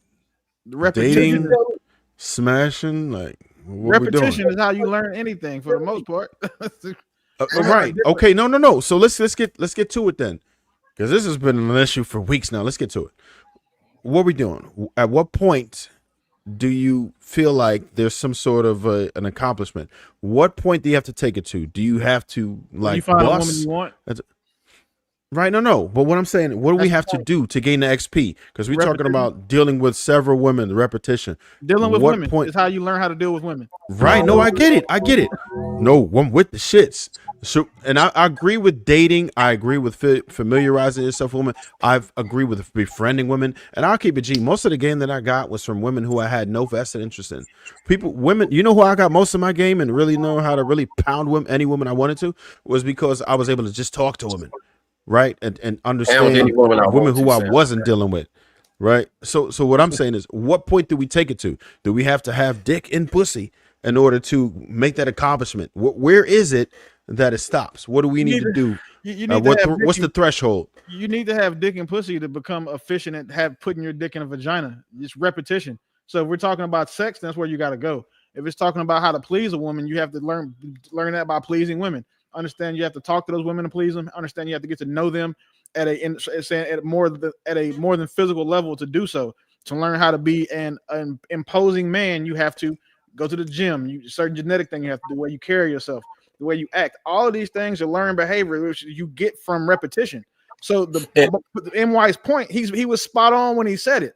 And every time it is proven indirectly by the comments that we make on these panels, we end up having to talk about it again. And you know what I'm saying, like, we can't move the goalpost. You said, to which point do we have to get to with women, or you're saying before we can say, okay, we've had enough? It's when you get the woman you want, because that woman you want is going to be the amalgamation of all the work that you've done with women before, all your past experiences, all those lessons you learned. The woman who told you that you can't fuck all women the same, the woman that told you that all women aren't, you know what I'm saying, have different love languages, all of those lessons you learned from dealing with other women are going to culminate when you find your woman, and then she's going to benefit from those. And then you're not going to be the guy that has to worry about her challenging him in front of the kids. You're not going to have to be the guy that worries about his woman leaving him because she thinks she deserves better, because all the lessons you've learned are better, and it's exactly what she's looking for. So you became the man she wanted through your experiences with other women. That's got it. No, I dig that. Now check this out. So just hold on before you go, bro. Yeah, I ain't gonna about to double team. Hold on. So before you go, right? For anyone who doesn't know, I've actually coined the phrase XP, brought it from Call of Duty to the relationship talk. So what I'm saying is, I do agree that men do need experience points, right? But what I'm asking is, where is the threshold? Do you need to fuck every one of these women to actually be familiar with women and know how to deal with women, know how to treat women, to know how to do well with women? And that's what I'm saying, right? That's the only thing I'm asking, because I agree you need experience. It's based on the level that the woman wants the man. Then, to your example, if she wants a level 500 nigga, he has to get the experience to become a level 500 nigga. That's to your own example. So, and women tend to not want the average men. So we'll say the level 50 niggas. So if the average woman doesn't want the average man, you have to do what it takes to have enough XP, as you said, to attain the level that woman wants. The majority, and the higher the level, the better. Because the woman's not going to say, "Well, I want a level 100 nigga," but if she can get a level 900, she gonna take them. How did that level 900? Hold on, you missed that whole shit, bro. So what I was asking was, do you have to fuck all these women? No, I don't. No, that's not that's not what I'm saying. You have to. I don't. Oh, and that's okay. No, I think we on the same page then. You do I have think to we on fuck the a lot same of women page to then. become good at sex, or you don't have to fuck a lot. Right. Of women. You have to have a lot of sex to become good at it. So what I'm asking is, how do you be successful with women overall? Does it take for you to smash all these joints? That's all I'm asking. That's the only thing I'm asking. Because I do agree that you need to date. I do think you need to be around women. I do think that it's valuable to befriend women. Be familiar with women as much as possible. Get your XP, however you can get it. But the only thing that I don't want people to be confused after we had this conversation, right? So what I'm saying is, do you have to smash all these joints, or is it possible or probable for you to gain all this experience without exchanging DNA with all these women? Like, I think if you want to get started, I would say that you kind of have to. I think you get more XP from not smashing all of them. That's different. That's like weapon XP versus level XP. We're using Call of Duty references. Wait, say it again. Like that's the different type of XP. That's like the emotional, the connection XP, not the. I'm saying like in the game, there's weapon XP and level XP. In which in the grand scheme of things, in my opinion, I think that's the most valuable XP.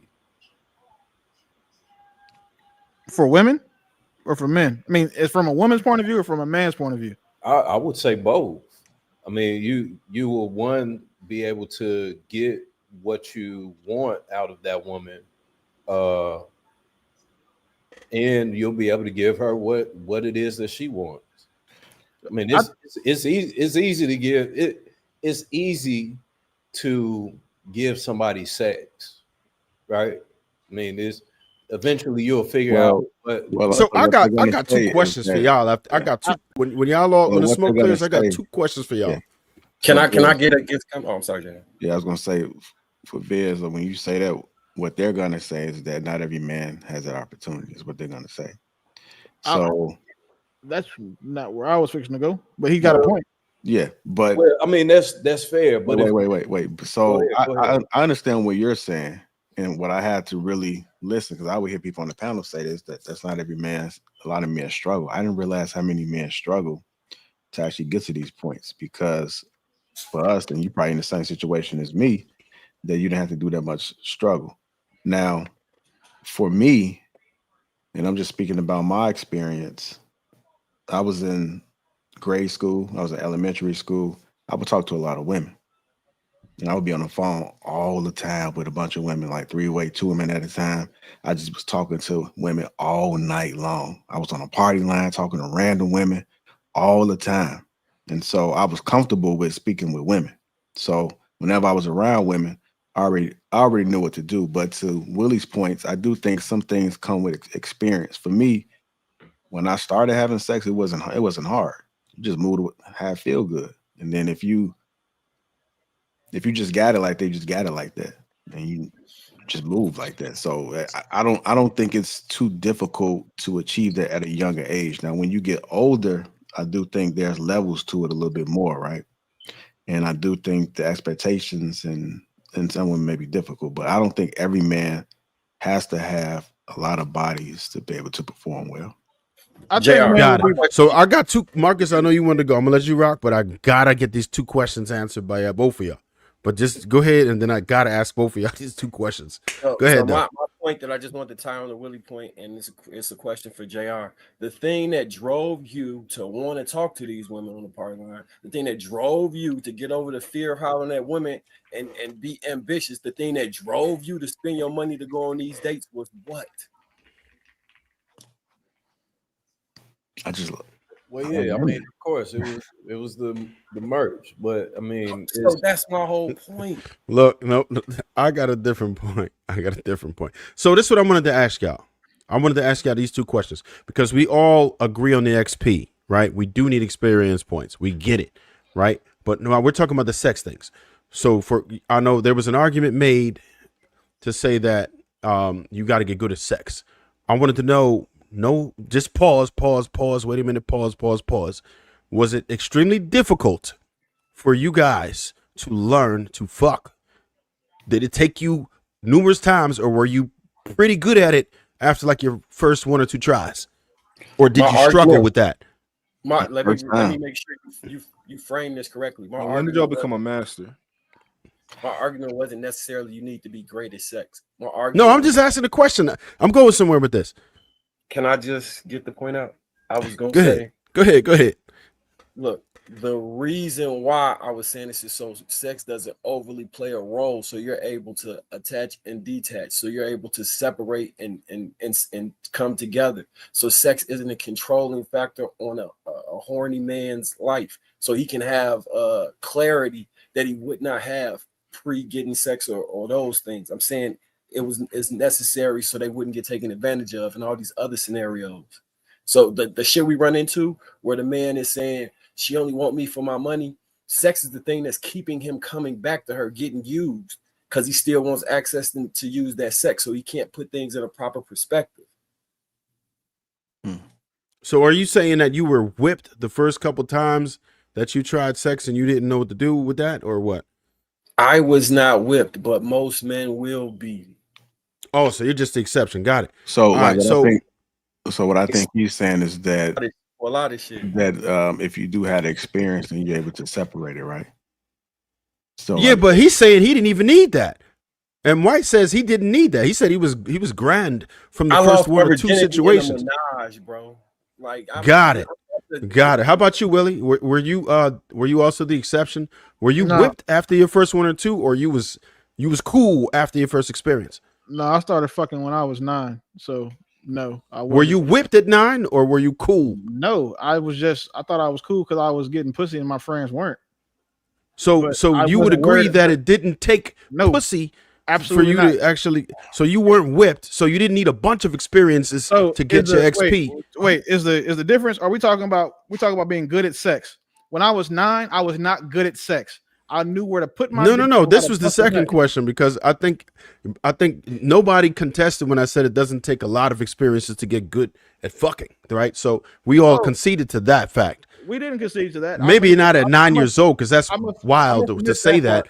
But as an adult, you were probably pretty good. The average, maybe I'm guessing. Pause. Average person doesn't have the average man doesn't even have a great first time fucking experience.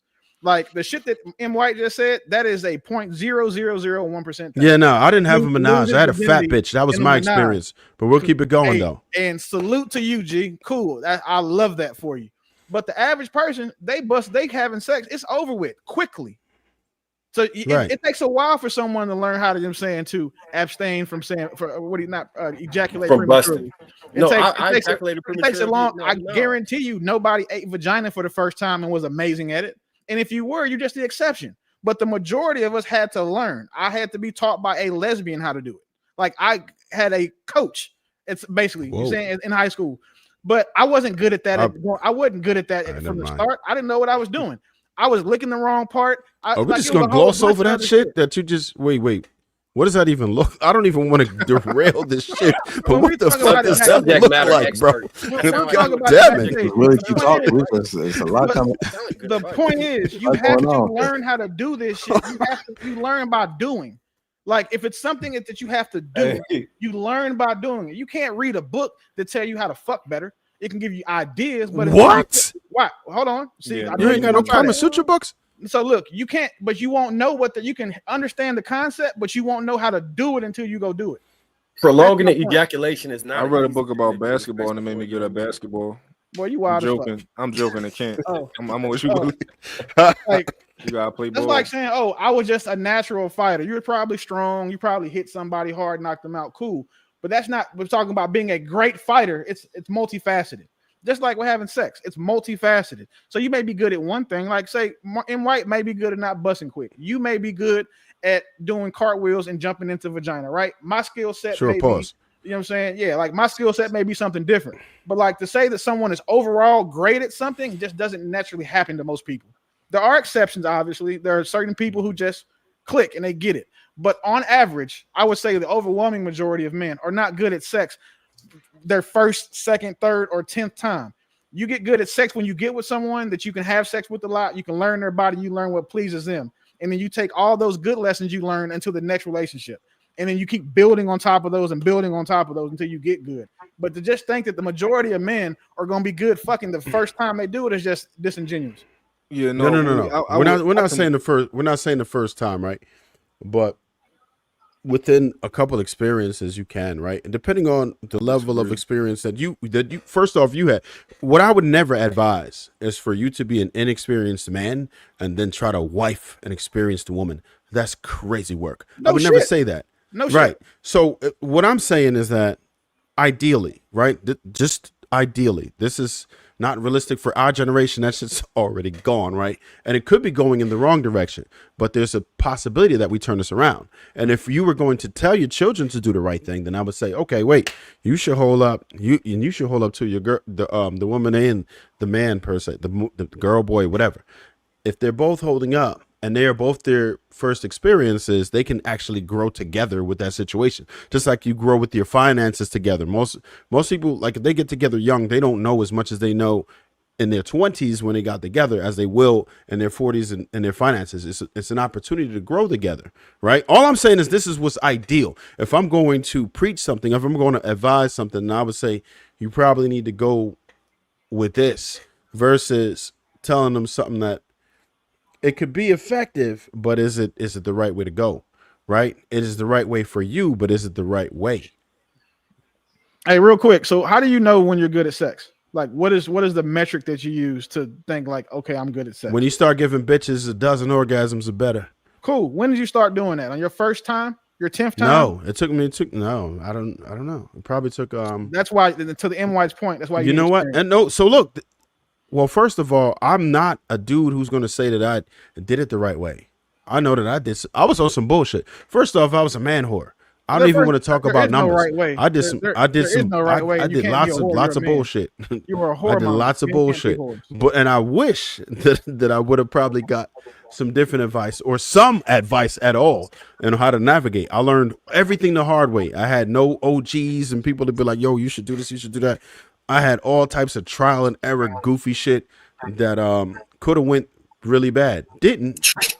Trev, could have. What qualifies you to discuss dealing with women in interpersonal relationships with men and women dynamics? What qualifies you? Not a goddamn thing. Who said I was qualified? Your experience. I was giving them my opinions. Yeah, you know. Who said I was qualified? Who said I was qualified? I want to do. Hey, listen, Trev, you pulling out the tactics from the other side, dog. You can't do that. What do you mean? You know exactly what qualifies you. That's your success and experience with women. The same thing that will qualify me to talk about business, Mont to talk about photography, JR to talk about content creation. It's the success we've had in the areas that we're talking about. Oh, that's damn. So y'all get all that shit and then y'all give me fucking.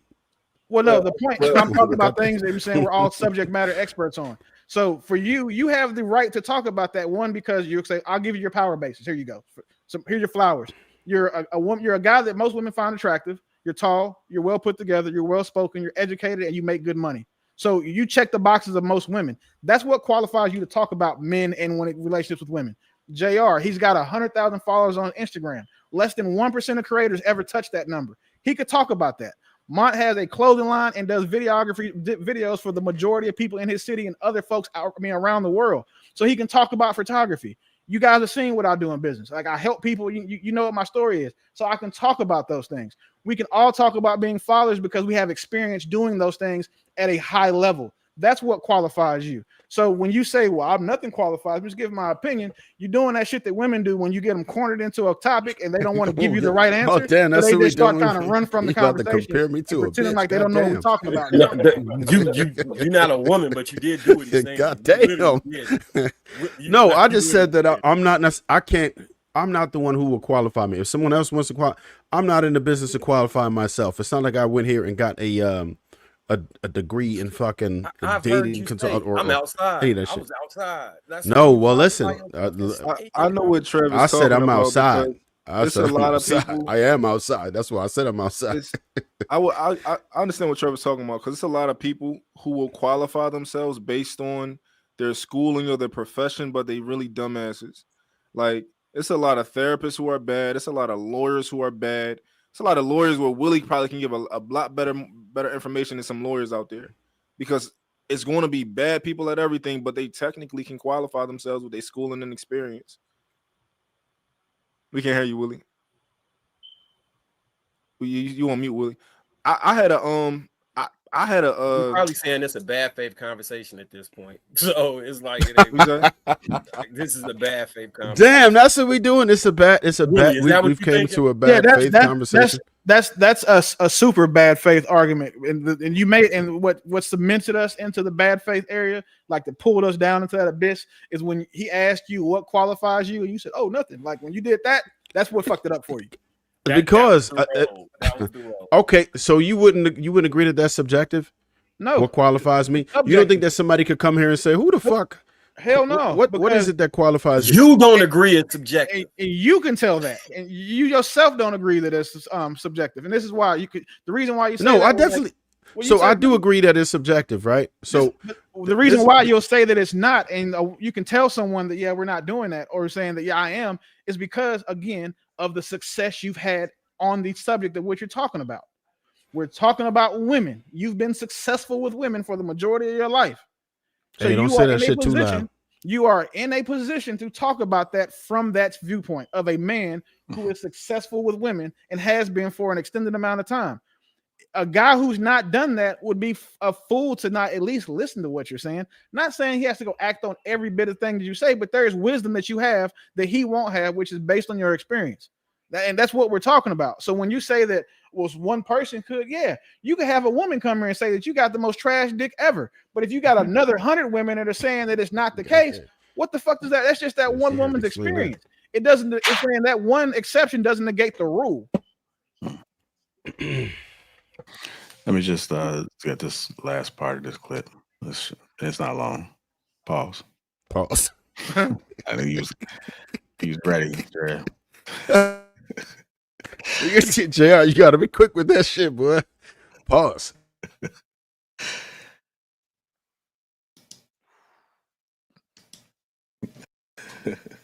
Go ahead first. I was gonna ask a question because it's something about society that's very interesting to me. And by the way, all I do is watch people. Like, my favorite thing to do is watch people. And group of men sitting around, right? Jay Hill comes around, group of his homeboys. Jay Hill tells his homeboys, "Hey, bro, I can't take my wife and the kids no more. I'm done. I'm gonna get a one-bedroom apartment." I'm looking at him like, nigga, y'all seen Goodfellas? When that nigga left his wife? What they say to him? You gotta go home. Like, I'm gonna tell you, I don't give a fuck how hard it is. You gonna go home to your family. Men are not celebrated when they choose themselves first. Women are. If a woman says, I got tired of my family, I got tired of my marriage, and I chose me, then it's like, girl, I don't blame you. But when if a man says, I didn't want to be my baby mama, and she was a terrible person, I don't want to be my kid, it's like, men in society can't afford to be selfish. Right? Society, it's really hard. And let me just tell y'all something, because I want to make this very known. I have no anger in my heart, y'all. I love everybody. Y'all don't know my style. This is who I've been my entire life.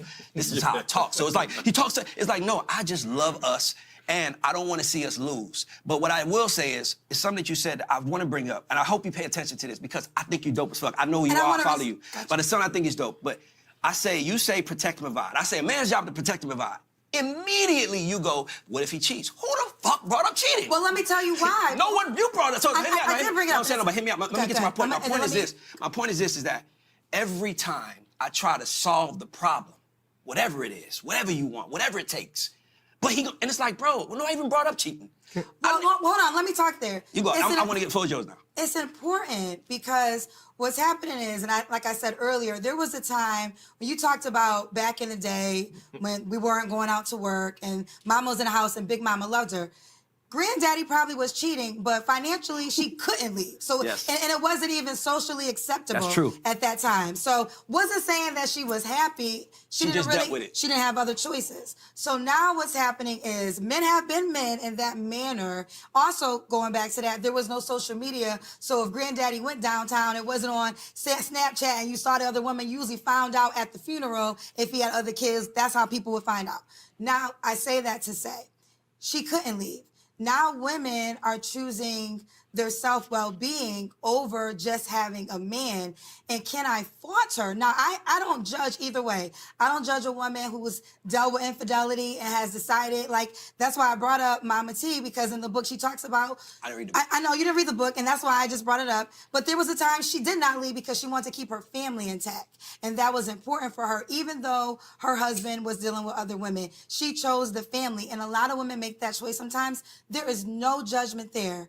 But if you are a woman and you know that you are dying every day spiritually because this man is sleeping with other women and you spiritually can't deal with it, I cannot judge her for saying I have to remove myself from said man. Let me just make this on record. I want to say this on record for a very important. You hear that? I don't either. Okay. If you are in a scenario as a woman and you are not happy, you have every right to leave. So I'm gonna switch it up a Period. little bit. I think hopefully y'all understand the analogy. Some people say my analogies are crazy. What you said was right about like women not liking men, and it's unfortunate because I understand that. But trying to put myself in somebody else's shoes, it reminds me of like how black people look at white people. It's like white people for so long like enslaved us. That's a great point. They did nasty things to us. We never got no reparations or nothing, right? And then I do feel like women hate men sometimes. But when I sit back and think about it, I'm like, I mean, if you look at for how long men were in control and the things that they did to women and the things that we had that we were in charge of, and we wasn't there for you. And although that wasn't me personally, I gotta kind of almost fight through the mistakes of my ancestors and the men that came before me, right? So it's like I can understand that. It doesn't make it right, but I think we get past this because we could spend all day talking about the problems, right? But how do we get past it? And I really think I look at it like as a lack of grace and love, and then honestly, I mean, not to be that guy, it's a lack of belief in a higher power. Because when you believe in God, then you want to be as close to God as you can, as you want to be, and you want to live God like you want to have that godly love. But a lot of times our beliefs are so misconstrued and so disconnected that we can't really get there. And I think that if we can get closer to that God's love, right? We can get closer to that type of love, then we can start loving each other. Because it ain't like y'all hate us intentionally. It's just because that's what y'all was taught. Nah, we hate ourselves. And like I'm gonna tell you, I'm one of the most emotional, vulnerable man you've ever met in your life. Like I know I didn't like myself. I didn't like the women that liked me when I didn't have money because I'm like, why do you want me? I don't got nothing. Well, I gotta prove that I got something. I gotta get it. So I think men should prove. I think that we live in a society where men should qualify themselves.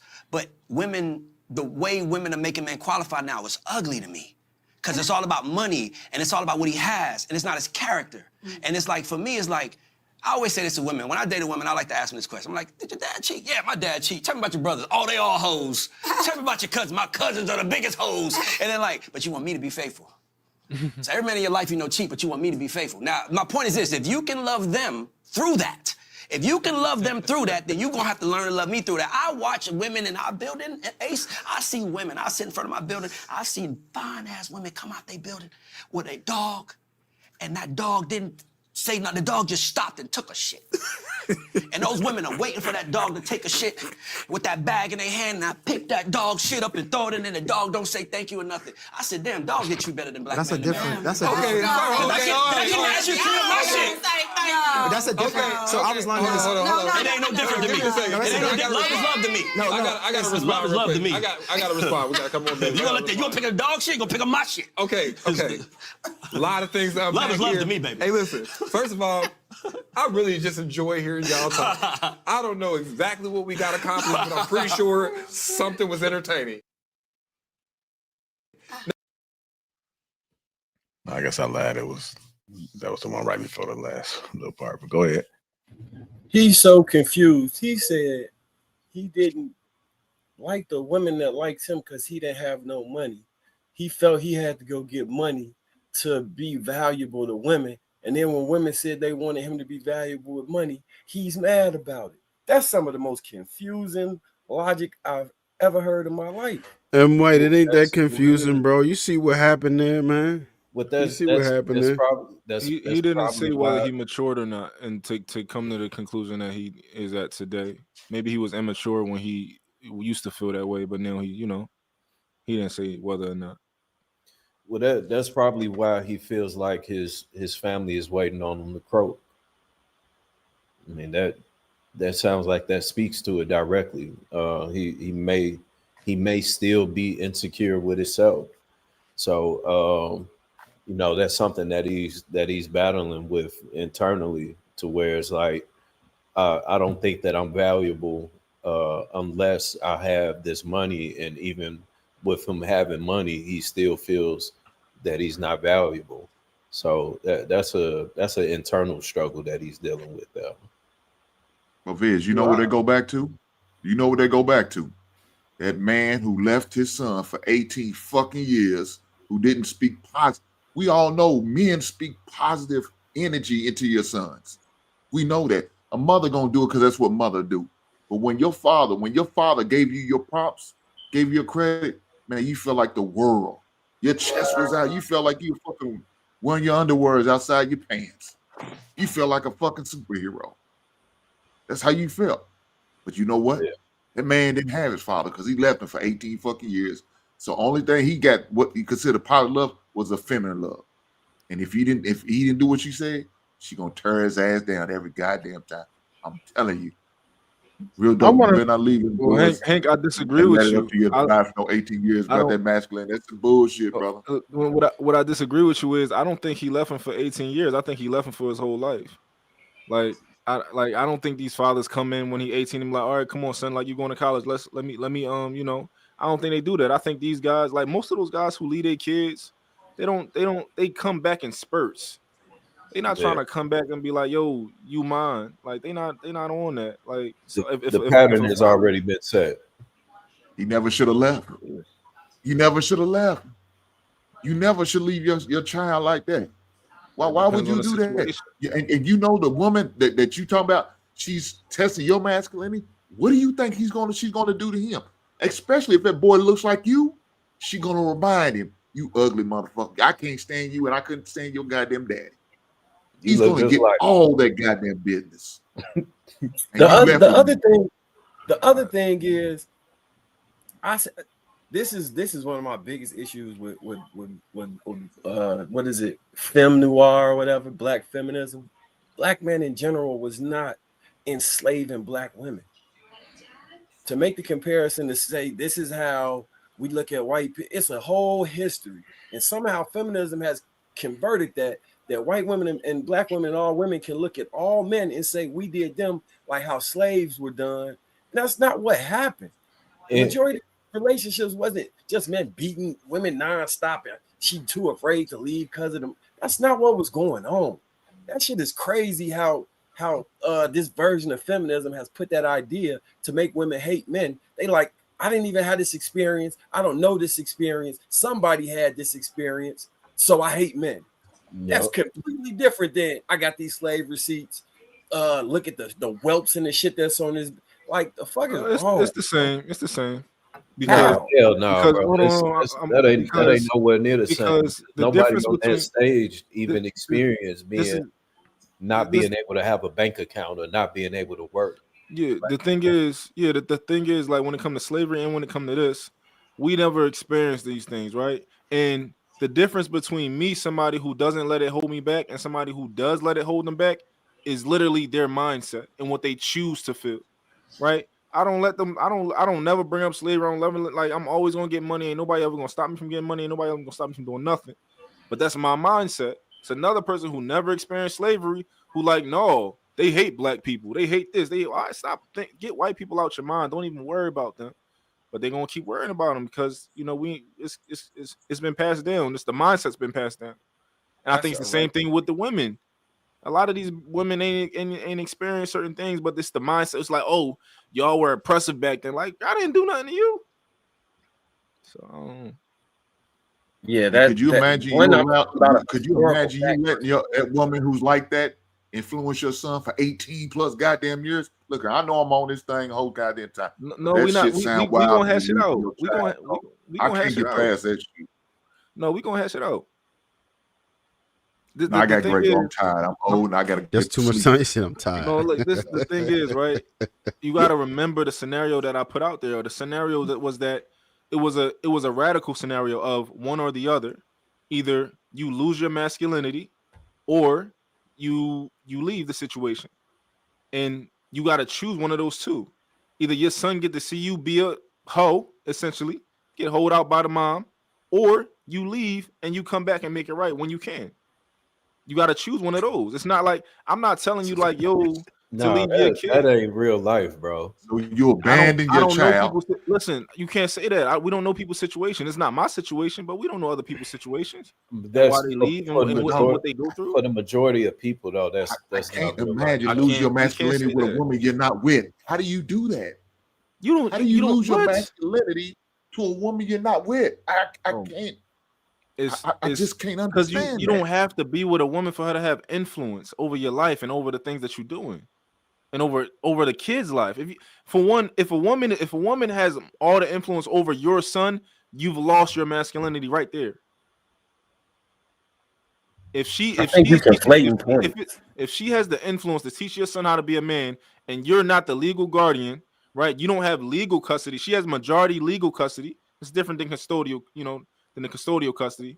I'm sorry, the physical custody. She can say whatever she want. She gets to teach him whatever she want.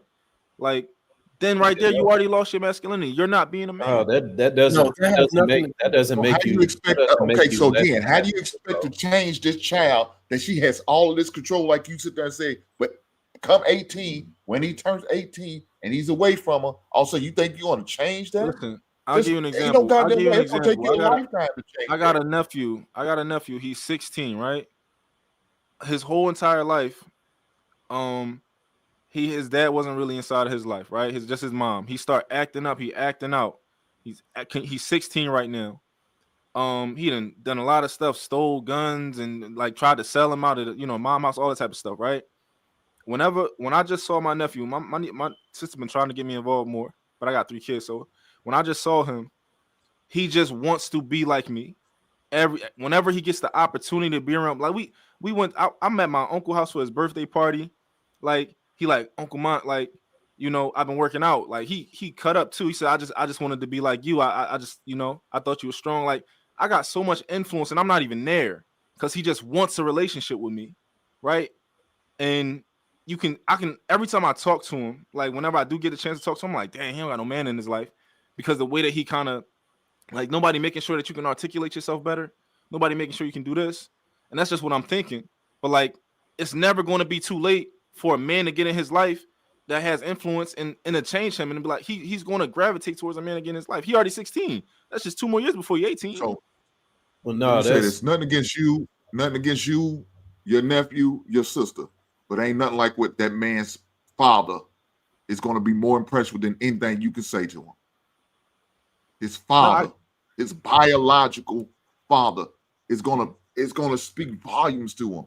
More than what you say. Right now. You could be the uncle, and you could be the best uncle, be there all the time. But if that man's father is right there, putting his mindset, his logic, his theory, his experience, pouring it into him, it means wonders, dog. I don't think y'all understand how much it does, dog, compared to just any man. Now, any man could help him out and could probably show him a lot, I'm sure. But let that man father come in there and say this. Fuck what you saying. My daddy said this. The crazy thing is he That's lives my with his blood dad right through now. his goddamn veins. He lives with his dad right now. He lives with his dad right now. His mom's like, yo, I can't do it. He went and lived with his dad. His dad wasn't really. She should have been turned him over. Yeah, but he living with his dad right now. He should have been turned him over. No, I dig it. But also character plays a part. Character plays a part. Results play a part. Like me and we 2 different people. Like, so we 2 different people. Like, I understand what you're saying. The best thing that you can do for your kid is to be in his life his entire life and instill these things early on. But you don't, like you said earlier, I got my work ethic from when I was a kid. When I was 17, 18, I didn't want to keep no job. I was bouncing around from job to job because I didn't want to work. Right now, I love working. I love working hard. I think men have to work hard. I think men should work hard. I think we were put here to work. I didn't learn that stuff when I was 18. I learned that when I became a man. I'm just saying, real dope. Like, if you lose your money right now, will you still be masculine? If I lose my money, yeah, I'm gonna still be masculine. Do you think that your nephew looks at you the way he does because of your financial success, or is there something else that attributes to that differentiates you from his father? It's other things that attribute to that. Like I said, like when he been working out and he kind of cut up right now, and he said, "Yo, I just wanted to, I got because of you." Whenever my nephews get around me, they know like, "Yo, Uncle Mont, I can do 50 push-ups now." Like, can I have how much money you gonna give me 50 push-ups? Like, that's what I do when I'm around them. We was in my uncle's house. We instantly went to the weight. We found his gym. We on the weights. We bench pressing. Like that's just what. So when you think of masculinity, so it's to protect and provide. It's But more than no, that. I've heard you say other things. It's So deeper than protecting and providing. yeah. So I'm not gonna put that jacket on you. But the two things you gave was just protect and provide. Like get big enough so you cut up and is strong. Oh, I ain't say that. And hard work. That just now I'm saying in Oh relation yeah, to this conversation those when are you was some things that referencing I that. said are important. You didn't hit me with the I have impeccable character. Like my nephew knows I'm a man of my word. Everything I say I'm gonna do, and he looks up to that. And he probably do count all of those things. You know what I'm saying? But the part that you chose to bring forth was that. Oh no.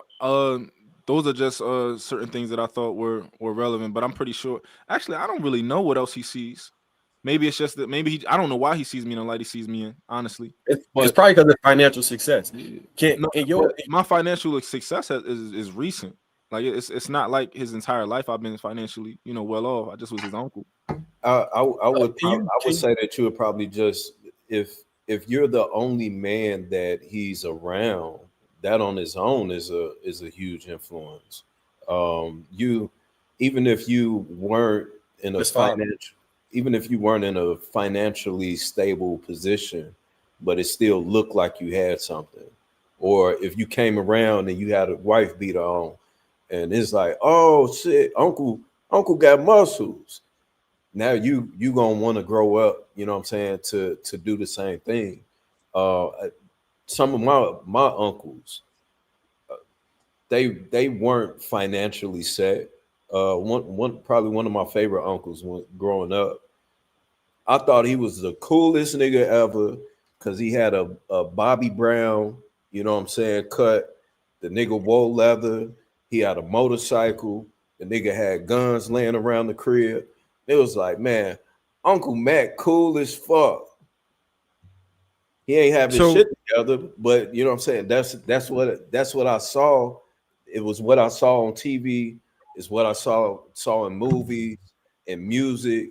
So it was like Uncle Mac, hell, this is the guy.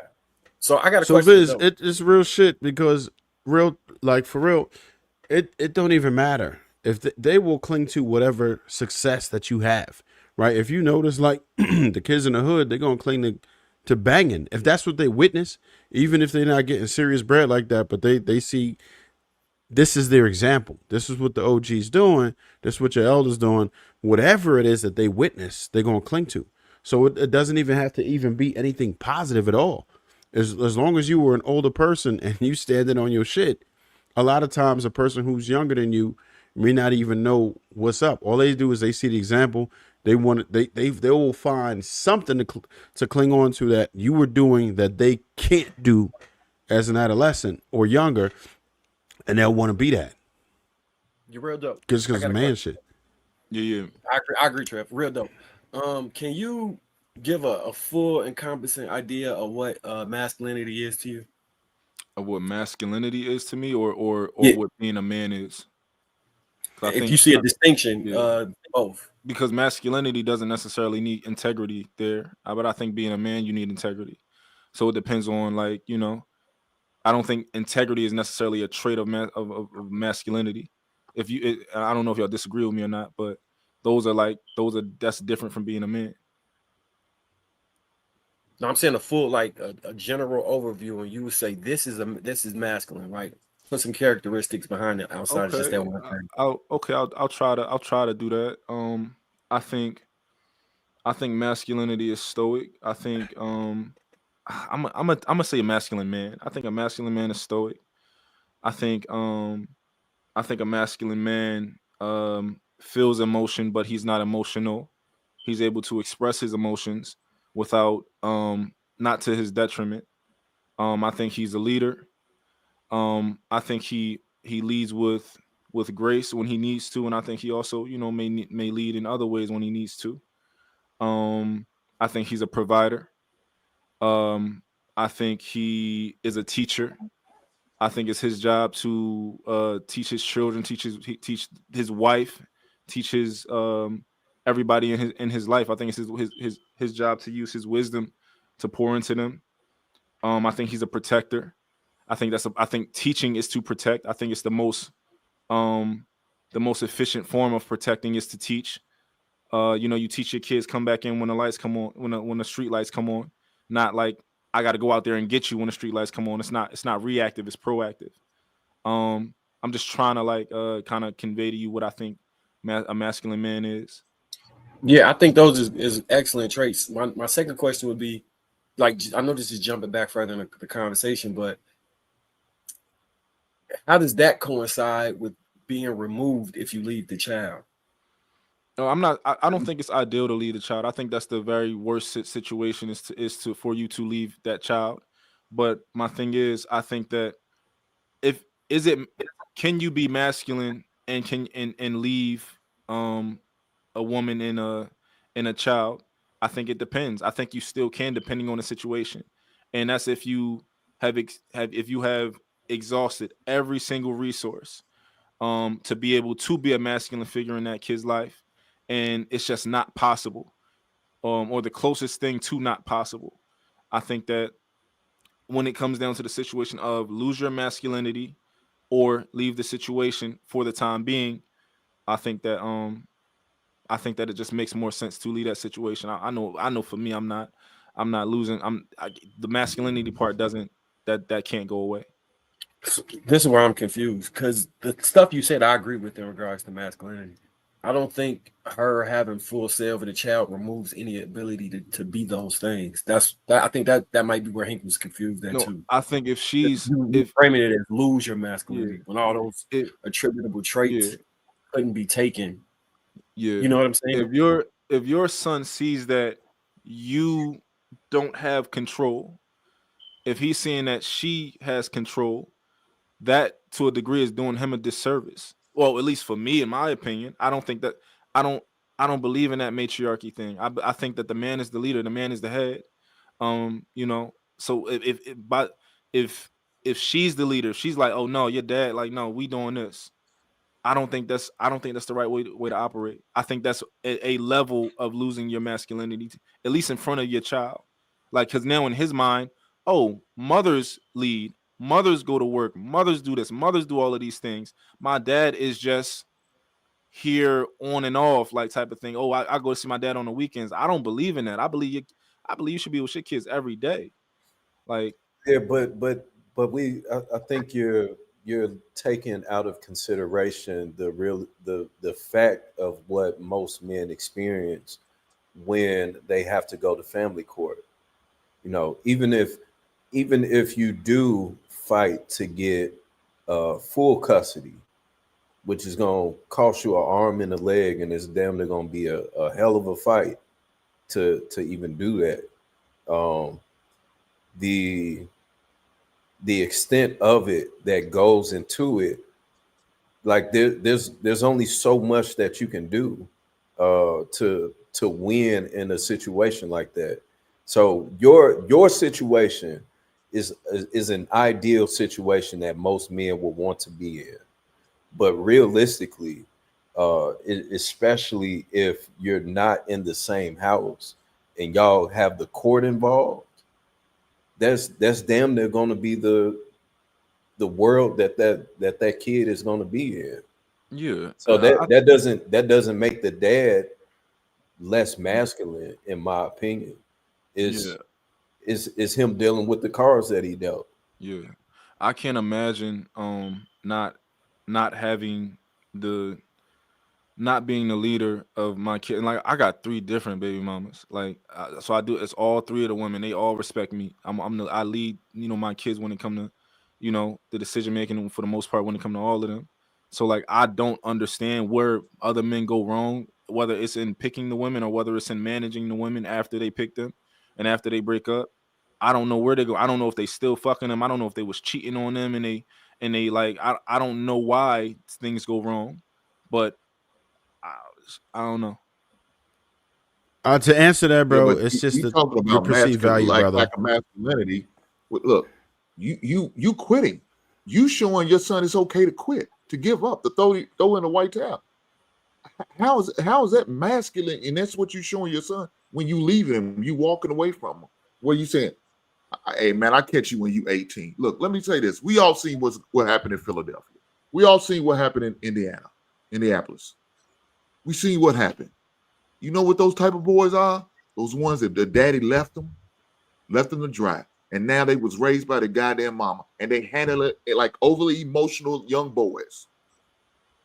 They don't know how to handle their emotions. They don't know how to deal with their emotions. They don't know how to control themselves. They have none. Why? Because they move and operate like women. But if their father was there, he would have told them how to regulate his emotions. He would have told them how to figure things out, how to operate. It's not always the thing to do to go and pop off because somebody said something crazy to you or out of line or what you consider disrespectful. But it's just the opposite. That's what's happening now. Because of dudes like that probably said, hey, man, I deal with you when I'm 18. Now you probably don't want to have to deal with him because you're going to have to go see his ass behind the goddamn glass because he made a stupid decision. I can't get with that, man. So real dope. I got because I think, do you view as to be the man in your child's life? Is it based off of power structure? So like, if you went to jail, would you still be a man? Would that still be masculine? Would you still be able to maintain your masculinity while going to jail? I think so, to some degree. All right, if you're in the military and someone's barking orders at you in front of your child, would you still be able to maintain your masculinity? Absolutely. Part of being a leader is knowing when to follow. Part of being a teacher is knowing when to learn, and being able to learn, being a master student. Hey, I think he's talking about this because this has happened to me. He's talking about being in the military and someone that outranks you, like trying to check you. Like in the military, they can call you, stupid motherfucker, all this other stuff.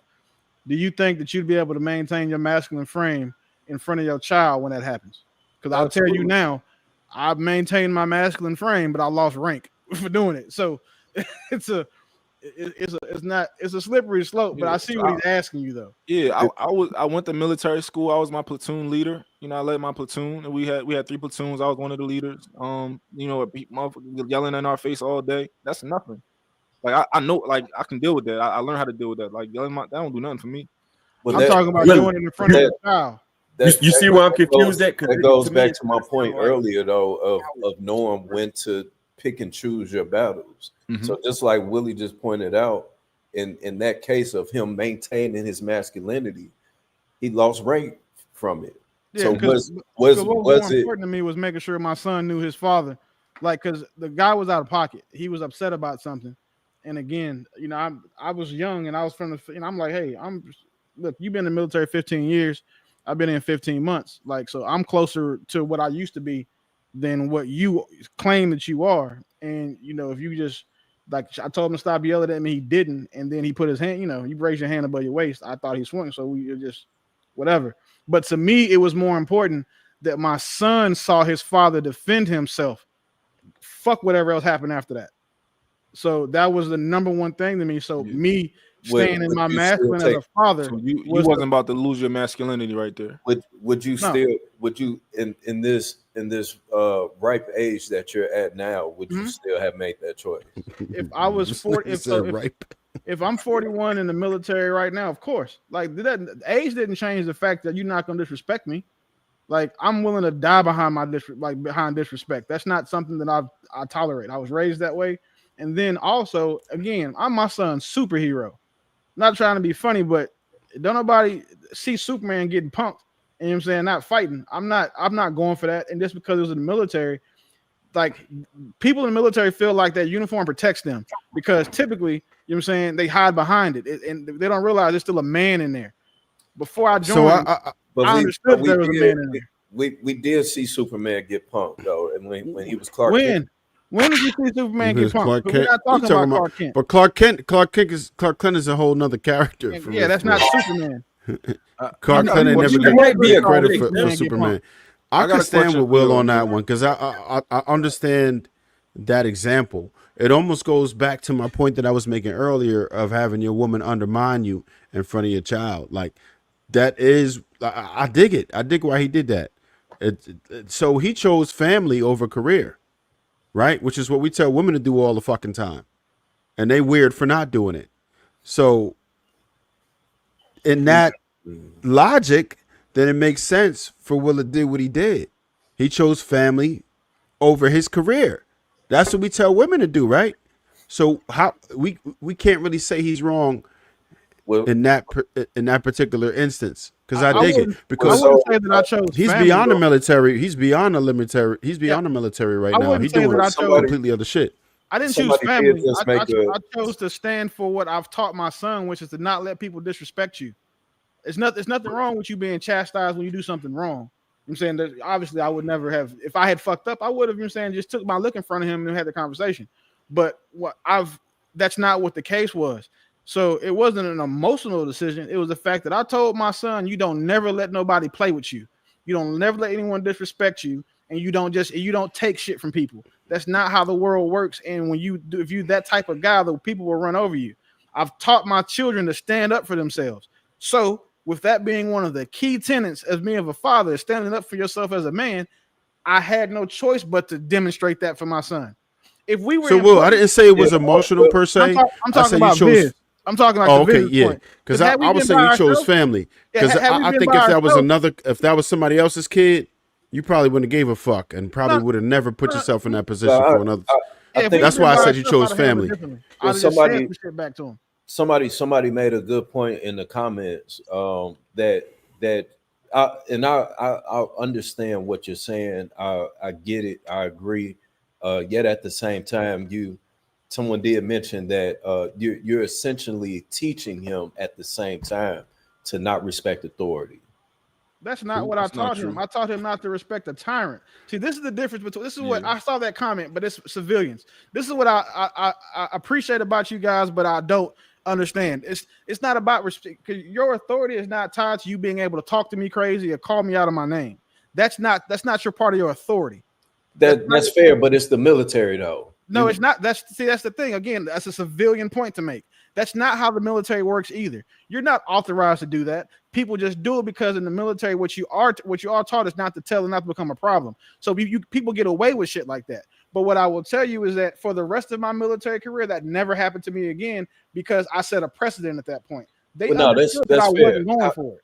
How old are you, Willie? 41. Okay. So I was going to go to the military around 2008.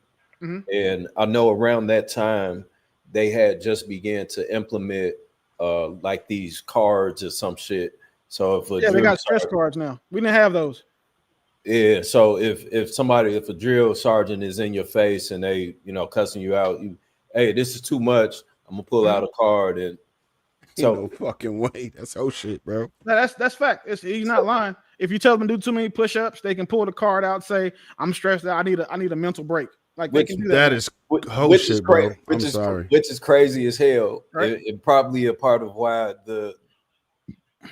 in a sense, I think that the military has definitely got a lot softer than what it used to be. But I get it. But I think I definitely get it. But I think to a weak-minded young man, young boy, to Hink's point, you're now conditioning and teaching this young man to not respect authority, even if it is them cussing and all the other shit that us as civilians see or perceive it to be.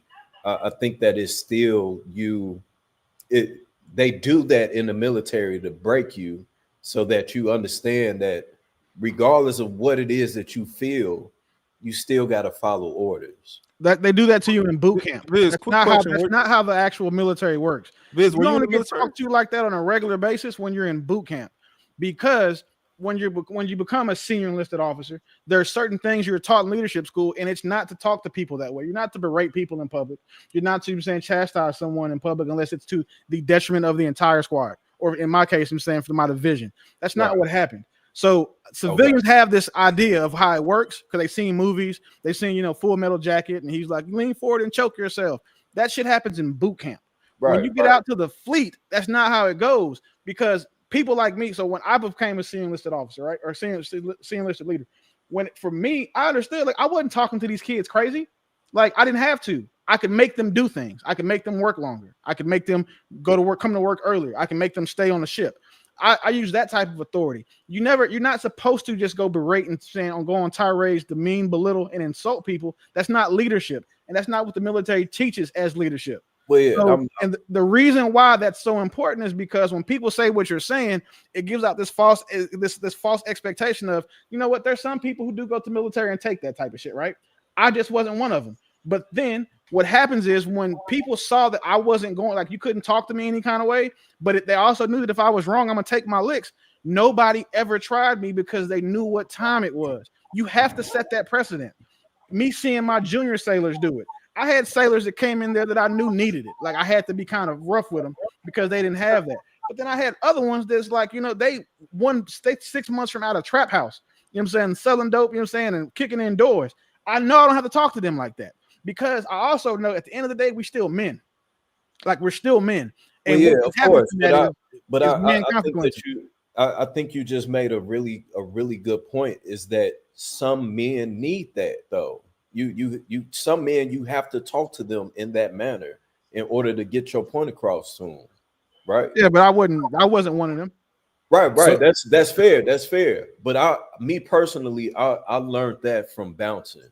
I used to bounce for 8 years, and I quickly found out that some people I can say, man, hey, dope, man, you're nice done, man. You drank too much. You hugged up on this girl. She don't want you on the. Hey, bro, it's time to go, man. Come on, let's go to the dope, man. You had a good night. You kicked it. Come on, let's go. And he'll go. But maybe for Willie, for you, I can't say that to you. Now I got to say, hey, bro, look, either you're going to walk to the door or you're going to wake up outside. Which one you want to do? You know what I'm saying? Sometimes it be like that to where you have to analyze who this person is that I'm speaking to and speak to them in a manner where they will understand it. So I can only assume, I'm just assuming, just off of the persona that I'm able to kind of tell from us being on this panel is that, like you said, you're going to stand on what it is that you believe. So you know what? If I outrank you, nigga, I'm gonna test you too. No, that's not what I'm saying. I said I take my licks. If I'm wrong, I'm wrong. Like I mean, JR got to know me. Like if I'm wrong, I'm wrong. I have no problem with that. But that's not what happened. If it was a case where a senior person was telling me something that I fucked up on, like say I was late, or I didn't make muster, or I didn't go to PT, right? There's nothing to me. I have no argument. I got to take what come with it. That's not what happened. If I had been in the wrong and didn't feel like and wasn't able to substantiate, or my assertion that he was just fucking with me, then I wouldn't have handled it that way. However, he was, and the important part is it's in front of my child. That's the key part. If we had been by ourselves, we would have had the conversation. I'd be like, bro, you got me fucked up, and we could have went that way. And then if it escalated, what was the situation? I'm just curious. We did a frocking ceremony for some people who just made rank, and my people that made rank, we did a private frocking ceremony for him in our division because we were told to. He didn't know that we were told to, so he tried to check me about that. And son of a bitch came out of his mouth. It was a lot. It was a lot going on. We were doing a graduation. I was stationed in Pensacola, so a lot of shit it went left, and he just said a bunch of shit that he wasn't supposed to say. And at first, I didn't say anything, but then when I went to go get my son, and then he followed me over there, and then started the conversation again. It was up. After that, it's not a conversation to have because you're no longer conducting yourself in a military manner. You're acting like this shit is personal. And between me and you personally, this is not going to fare well for you when it gets physical. In the military, you can say you outrank me, so you better stay within those guidelines, within the UCMJ. But when it becomes a personal issue, you're not fixing to beat me, and you came over here with that type of energy, so I gave him what he was looking for. But again, my son was there. If my son wasn't present, I promise you, we would have had the same outcome, but behind closed doors. But because he showed out in public, I corrected him in public. Like that's I would tell my son do the same thing 10 times out of 10 under the identical circumstances. If he has fucked up and done something wrong, I'm telling him to take his licks. Like the same way I took mine. I got a reduction in rank. I had just made E6, but I was a frock E6, so I got knocked down to E4. Like it was a lot that happened to me. So I took my licks. But the crazy part is the guy that I end up getting into the fight with, he also lost rank because he was wrong. See what I'm saying? So like, it's not like I was just him saying on some ego shit. Like you're not gonna talk to me crazy. I mean, getting talk to me crazy. It's cool to put your hands on me, but he was aggressive, and then he did it in front of my kid.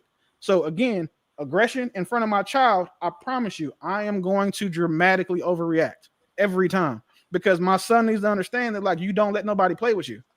It's important to understand. I was with you until you said you're going to dramatically overreact. Viz, it's important to understand that he's not saying that this was an emotional decision, right? At all. He's saying that he would do it. Bro, he just said that he's going to dramatically overreact. So I'm sorry, wait. Hold on. I got you. Let me explain what I mean by dramatically overreact. What I mean is exactly I'm what you're going to saying. meet you with a greater amount of force than you came to me with. That's why I like being a reactive person. Because if you hit me, right, you don't get to determine what I do to you after that. So you hit me once. If I hit you 10 times, you got to eat that because you started this shit. That's what I mean. So for what he did, because like it was a fight, but the problem is he just didn't, it did not go well for him at any stage of the fight. So to me, to people like you on the outside looking in, you were like, damn, why he do him like that? Because you don't understand like the inner workings of what happened. You don't understand the context. But for people who saw the whole thing, they understood why he got his ass beat. They understood. And then again, just to be for the 10th time, my son was there. Like, I'm sorry, but that's going to go that way every time. I get it. And the reason you're saying it's not reaction, it's not emotional, is because it's not coming from a place of you. It's not from your feelings. It's from a logic. It's a logic. Yeah. This is just like how he calculated right now is premeditated. Whether he could say it's going to happen every time, it's protocol. Protocol is not emotional. There we go. It's and I'm a pretty stoic guy. Like I'm not emotional. I think I probably have amazing emotional control, just given some of the shit I've been through. But what I am more than anything else is I'm very, very intentional about what I do, and I'm very consistent in my actions. If you put me in the same situation 10 times, you're going to get the same outcome. If everything is the same, it's going to happen. Now, Viz, say if he had just pulled me to the side and did that, right? And tried to, you saying, had that conversation aside, still out of pocket, but he pulled me to the side, paid me that respect. I would have addressed it as that. I'd have been like, hey, listen, first of all, that's not how this works. And then two, I did what I was told by your boss, right? I'd have had that conversation with him, but that he didn't afford me that opportunity. So I met him where he was at. And I'm going to do that every time. It's not an emotional thing. Like I wasn't even, the worst thing you can do when you fight is be angry. Like that's people who train or wrestle or fight. They know being angry makes you tired faster. Yeah. I wasn't frowning when I was putting my hands on him. That's not what, but what I knew in the background was that my son is looking at this. I've told my son what to do in the situation. And if I don't do what I've told my son to do, I'm a hypocrite and I'm never going to be that in front of him. So Petty Officer Ross just got his ass beat. Like that's what happened. That's what had to happen. And it would happen today if I'm still in the military. And I don't shit if I'm an E9 now. If I'm a master chief in the Navy now, and Lieutenant so-and-so gets beside themselves, it's going to go the same way. Like there's no emotion to it. It's principle. Like, and logically to me, I have to make sure that my son is going to imitate what I emulate. So if I don't emulate my son taking up for himself, I can't expect him to. Hold on real quick. Will, I got a question for you, and just for people that's watching. So someone that may not have the physical strength or they may not have the skill set to be able to fight, would you still suggest that they act in a certain manner because they are in front of their child? No, I wouldn't expect, for example, say if you were out getting ready to get jumped by a bunch of guys. No. I'm just saying it could still be just like a one-on-one. I mean, clearly. I wouldn't tell him that because your son will see you get beat up. I'm not trying to be funny. The worst person you can see they can see you get beat up is your wife or your girlfriend. The second worst is your child because you'll never live it down. Like they always saw you take a L. So of course I'm not going to tell somebody who is not physically gifted or comfortable with violence to take that route. You know, there's other things that I'll tell them to do, but for me personally, if that's how shit goes, like I'm cool. I never want to start a problem. I'll try to de-escalate 9 times out of 10. But once you have shown me that there is nothing else but a problem to be had, I'm gonna give you what you're looking for. And that's by myself, but in front of my kids is different. Like now, so Viz, you know what? I'll concede ground. Where it is now, if I'm 41 and I'm with my children, there is no argument to be had. If you make me feel unsafe with my children, it becomes a life or death issue for both of us at that point. I'm not fighting nobody with my children now. But now, say if me and M White was in a club or we out somewhere in the gym and we got into it, it can be a fight then because it's just me and him. I'm not having to protect anybody else. But now, if he tries to run up like and try to rob me or something in front of my kid, it's a different story. So that's where it would change. Now, I think it probably got worse as far as the consequences because of what the end game is. My goal is to make it home, protect my family. His goal was to do whatever, get his rocks off, and just has to understand that he's willing to risk his life to get what I got. Like that's, yeah. I don't think it's the same. I get it. I think just maybe the part that I'm wrestling with. So, and again, in my experience, especially with bouncing for that long, I damn near had to develop a tougher skin because motherfuckers get that liquid courage in them. They're gonna talk shit, whatever. So I'm not trying to fight every single night. Even if I got to, I got to. But you're prepared to, though. I'm prepared to, but I'm not trying to fight every single night. So even in that situation, if I'm out with my kids and JR, we bump into each other and he talking shit, I'm not going to escalate it simply because I have my kids with him.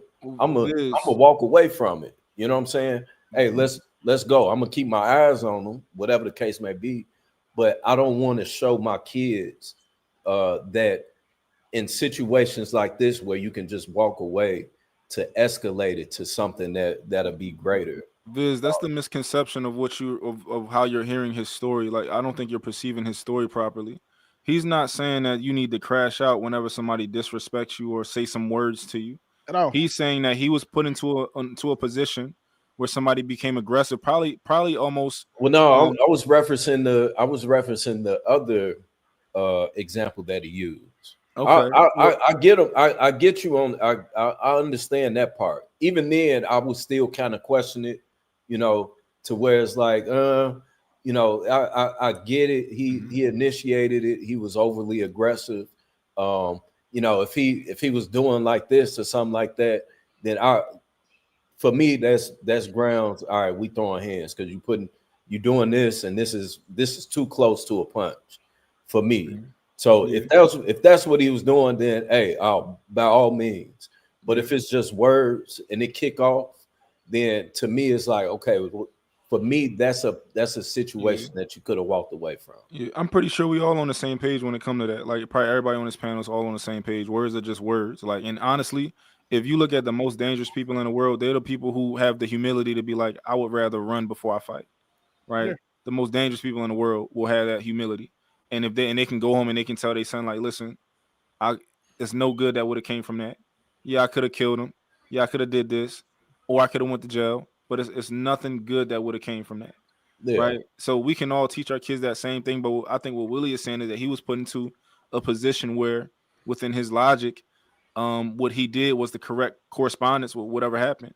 And he would do it 10 times out of 10, and he would teach his kids to do that. I don't think he's just saying. It's just a time when something I told my son, I had to actually walk and talk. Like the talk that I've been giving my son, I had to walk. I've told my children, you don't let nobody play with you. Like that's something that I was taught as a child, and I've carried that in my life. Has been great because I haven't had a lot of people play with me. Like I've make examples when it happens, and then typically that carries in perpetuity. Like throughout my military career, once people, you know what I'm saying, you build a name for yourself. The military is not big, and when you go to new commands, people knew like, hey, I heard what happened when you was it. They knew because they understood what I was capable of outside of what my performance is. That day, it just was a right place, right time. Son, don't let nobody play with you.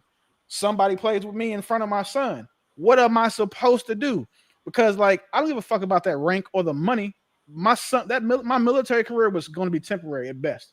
Didn't think I had to stay in and retire. Didn't think I had been able to do any of that. But my point was that my son is going to be my son forever. And that memory that he had of me sleeping somebody is significantly more palatable to me and desirable to me than someone sleeping me. Or just disrespecting me and me not doing nothing. Because then he'll think I'm a punk. And what your kids think about you matters. I know that. And I made sure that my son understood that one, well, my daddy ain't telling me to do shit he wouldn't do. And then two, hell, it works. Because after that, with no problems. So what if he takes that same mentality to the extreme once he gets into then I failed as a father. That's my fault.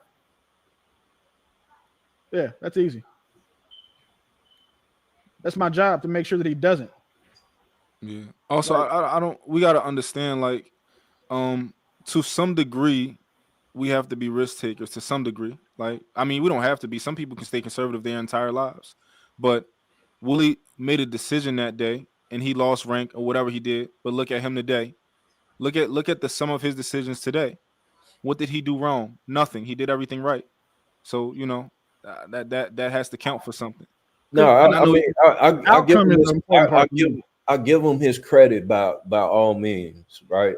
It's just that my concern is that we have lost so many black men that's in the ground and behind the wall, damn near from those same actions. That wasn't a risk in the military, and he knew that. Because if this had been a civilian, then the conversation wouldn't have went that way. When I tell you the majority of people hide behind a uniform in the military, I mean that. They get I'm quite sure. You know, they know that they go there, get some tattoos. They get some tattoos, start juicing. I know a lot of guys that's in the military. He knew that I wasn't gonna shoot him. He knew that it wasn't gonna be a life or death situation. He never thought that I was gonna beat his ass. Like that also didn't cross his mind because again, he thought that the uniform and the disparity in rank protected him. I just had a different belief and explained. Every fight that you engage in is a life and death situation, though. Okay. Viz, have you ever been into a fight when you was younger? I threw hands every weekend, bro. Okay. Yeah. Now, do you expect your son to get in the fights? Yeah. And depending on the situation, it's okay, right? Yeah. Like right now, what are some reasons you would tell your son to fight for? I mean, definitely if someone puts their hands on them, that's by default. But I mean, aside from that, I would encourage them to walk away. Well, I'll give you an example. Like, so sometimes when we teaching lessons, all right, so my daughter wrestles, right? My daughter wrestles, and at one point she was being bullied. Like, somebody wasn't playing fair. They was pulling her hair, scratching, all that type of stuff, right? Now, I could have easily stopped it, right? Or I could have easily told the coach and all that type of stuff, and told them to be more mindful. But I needed that as an opportunity. It was the perfect opportunity for me to teach her how to defend herself and how to respond when nobody is around, right? And I took that as the perfect opportunity, even though every opportunity this was in a match. I might just, it was in practice. Okay, it was in practice. It's about 15 groups of kids, so the coaches can't watch every single match. So I needed to take that opportunity to say, yo, scratch her back. Don't look at me. When she do it again, do not look my way. Scratch her back. You got a problem, you're gonna fix it. You're gonna find a solution yourself. You're gonna take care of it. And she did that. But this was the perfect opportunity, and I took the opportunity. So hey, like an opportunity where your son want to learn how to swim, and it's just the day you like, yo, I'm not gonna help you today. Like, and I think that was what Willie did. He said, yo, this is the perfect opportunity for me to teach my son how to stand on business sometimes. And he took it. You know why people in Texas, like that whole thing, like Southern hospitality, and like why people in Texas are so courteous? Like why that, like, what I'm saying, that they're more likely to say excuse me than not. They're more likely to, open the door for you, let you go first, especially when it comes to men, because everybody has a fucking gun. So we understand that at this point, if we do take this left, it can become a shootout. Right. Like that's the same concept that I think that the military allows people to, not have to experience, because it handicaps you for the most part. They know you don't have a gun on base. They know you probably don't have a knife on base. And at the worst case scenario, there may be a fight, but it's still improbable. when you have people who think that way, with and a they get ranking officer, who with a ranking officer. Yeah, I was E6, he was E8. So yeah, Right. I didn't give a fuck about that. Like at the time, like what are we talking about? I don't care. Right. Because like the thing is, I respect your uniform. I respect that. I'm in the military. That's what I'm supposed to do. But what you're doing inside that's not under the purview of your jurisdiction. Or I'm saying what your charge is as a senior enlisted leader. That's not what it is. So this is a personal thing now, and we handle it in a personal manner. Yeah. No, Like I get that. But I think to your point though, I again, I'm not in the military. I've never been in the military, but I would assume that if fights do happen, it's going to happen more so amongst E2s, E3s, for sure, E1s. No, we was in the first class mess banging. So no, it's not. Fights happen in the military. The majority of fights happen between military and civilians. That's where you see the majority of them. It's not military fight military. It's military fighting civilians. Okay. A group of E6 and E5 and below go to a bar, get drunk, start fighting bouncers. I have one of those stories. Like it happens, but it's not not military on military. But when it does happen in the military, 9 times out of 10, it's the situation that I was in. Someone tried to pull rank on somebody else. The person pulled rank felt that he was wrong, or the way he did it, people talk. They got the military knife hand. That's what he was trying to do to me. And that happens. That's when you see fights. But what the beauty of that is the culture, especially in the Navy, is that we had, there's certain we'll say jobs where people who don't do like bosun mates, right? Those guys are hard worker, work with their hands, engineers, damage controlman types, right? You respect those guys when they make rank in those jobs because they had to actually do it. But some of these other logistics types, right? So like even with mine, right? Say me being in IT, regardless of how many times I was forward deployed or I volunteered to go do comms or whatever, I was still in IT. So the higher ranking ITs are typically soft, but they pull rank because they know they don't have the rest of that other power base in them. Those are the ones you see getting the shit slapped out of them by seamen. When I was in Pensacola, I was an instructor. I had a E1 dog walk an E6. They've been in for 20 years, up and down that whole fucking compound because she put her hands on her. Like that's that type of time when that's the only one time you see that shit happens. Most people in the military never experience this type of shit because either one, they're used to getting punked or they just punked in real life, or two, they too scared to take a stand for something. For me, I wasn't worried about it. They could have bust me from E6 to E1. My son and what he thinks about me meant more than anything else to me at that time. My job as a father, because again, my military career was a short period of my life. My son is going to be my son until I die or he dies, whatever comes first. So I'm always going to prioritize what he thinks. Like, did I dodge deployments? Fuck no. I went on every deployment I was supposed to. Every underway. I did all the stuff I was supposed to do, but that was to the betterment of my family. At this one moment, that was for the betterment of my family as well, because now my family at least knows. What Daddy said, he was saying somebody played with you, punch him in their shit. That's what he did. I've never been a hypocrite to my children in that manner, and I won't be. What if they would have locked you up for that and I would have been locked up. Viz, the consequences don't mean shit to me at that point. I know what the consequences could be. Worst case scenario, I get a court martial and I go to the brig for 90 days. Back then, they were still doing bread and water, I think. Cool. I went to the gym. I'd have been in there doing push-ups, got cut up, eating bread and water, got 30 pounds, and then came back out, had to buy a new uniform. But what I would not have had to worry about was my son thinking that I was a coward. That's what I wouldn't have to think about. But at the same time, I knew what happened. I hadn't gotten like big trouble like that before. You know what I'm saying? I had never been to, we call it a captain's match. I had never been. So shit.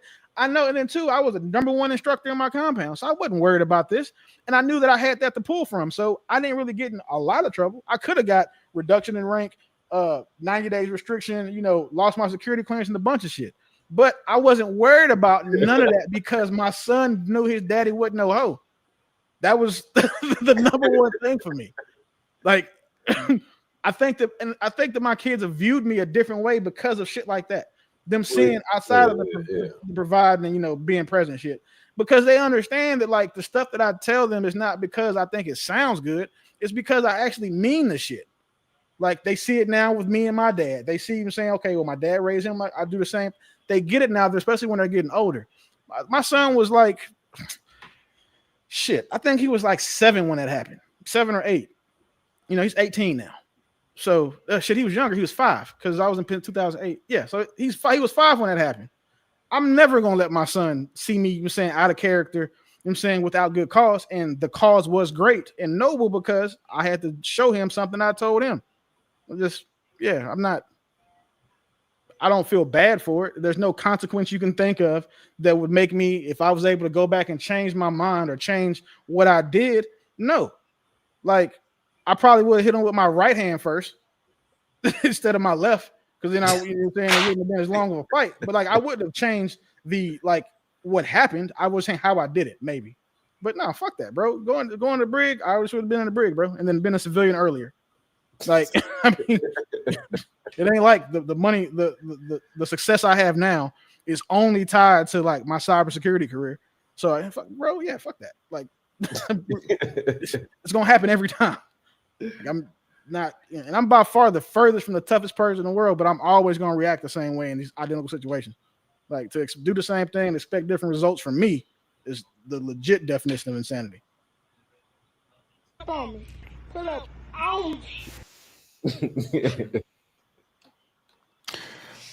me get to these couple super chats.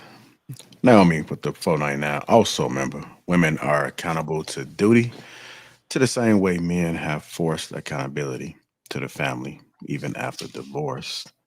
Brano with the 99-cent super sticker. Brano again with the 99-cent super sticker. Also a member. Brano again with the 99 super sticker. And Brano again with the 199. I want to thank you guys that have contributed. Hopefully you guys enjoyed the show tonight. Gained some knowledge. Sorry for the mishap we had with the audio, but we made it happen. So y'all hit that like button. Also make sure you subscribe to the channel on your way out. And we'll add tomorrow. Do it all over again. Till next time, y'all enjoy the rest of you guys. What's today? Wednesday now? Enjoy the rest of y'all Wednesday. Make sure we support each other on the panel as well. Follow all the Instagrams, YouTube, Business Enduro, photography, videography. You want a hoop session? We got everything. Boy, you funny. You'll get this work one way or another, right?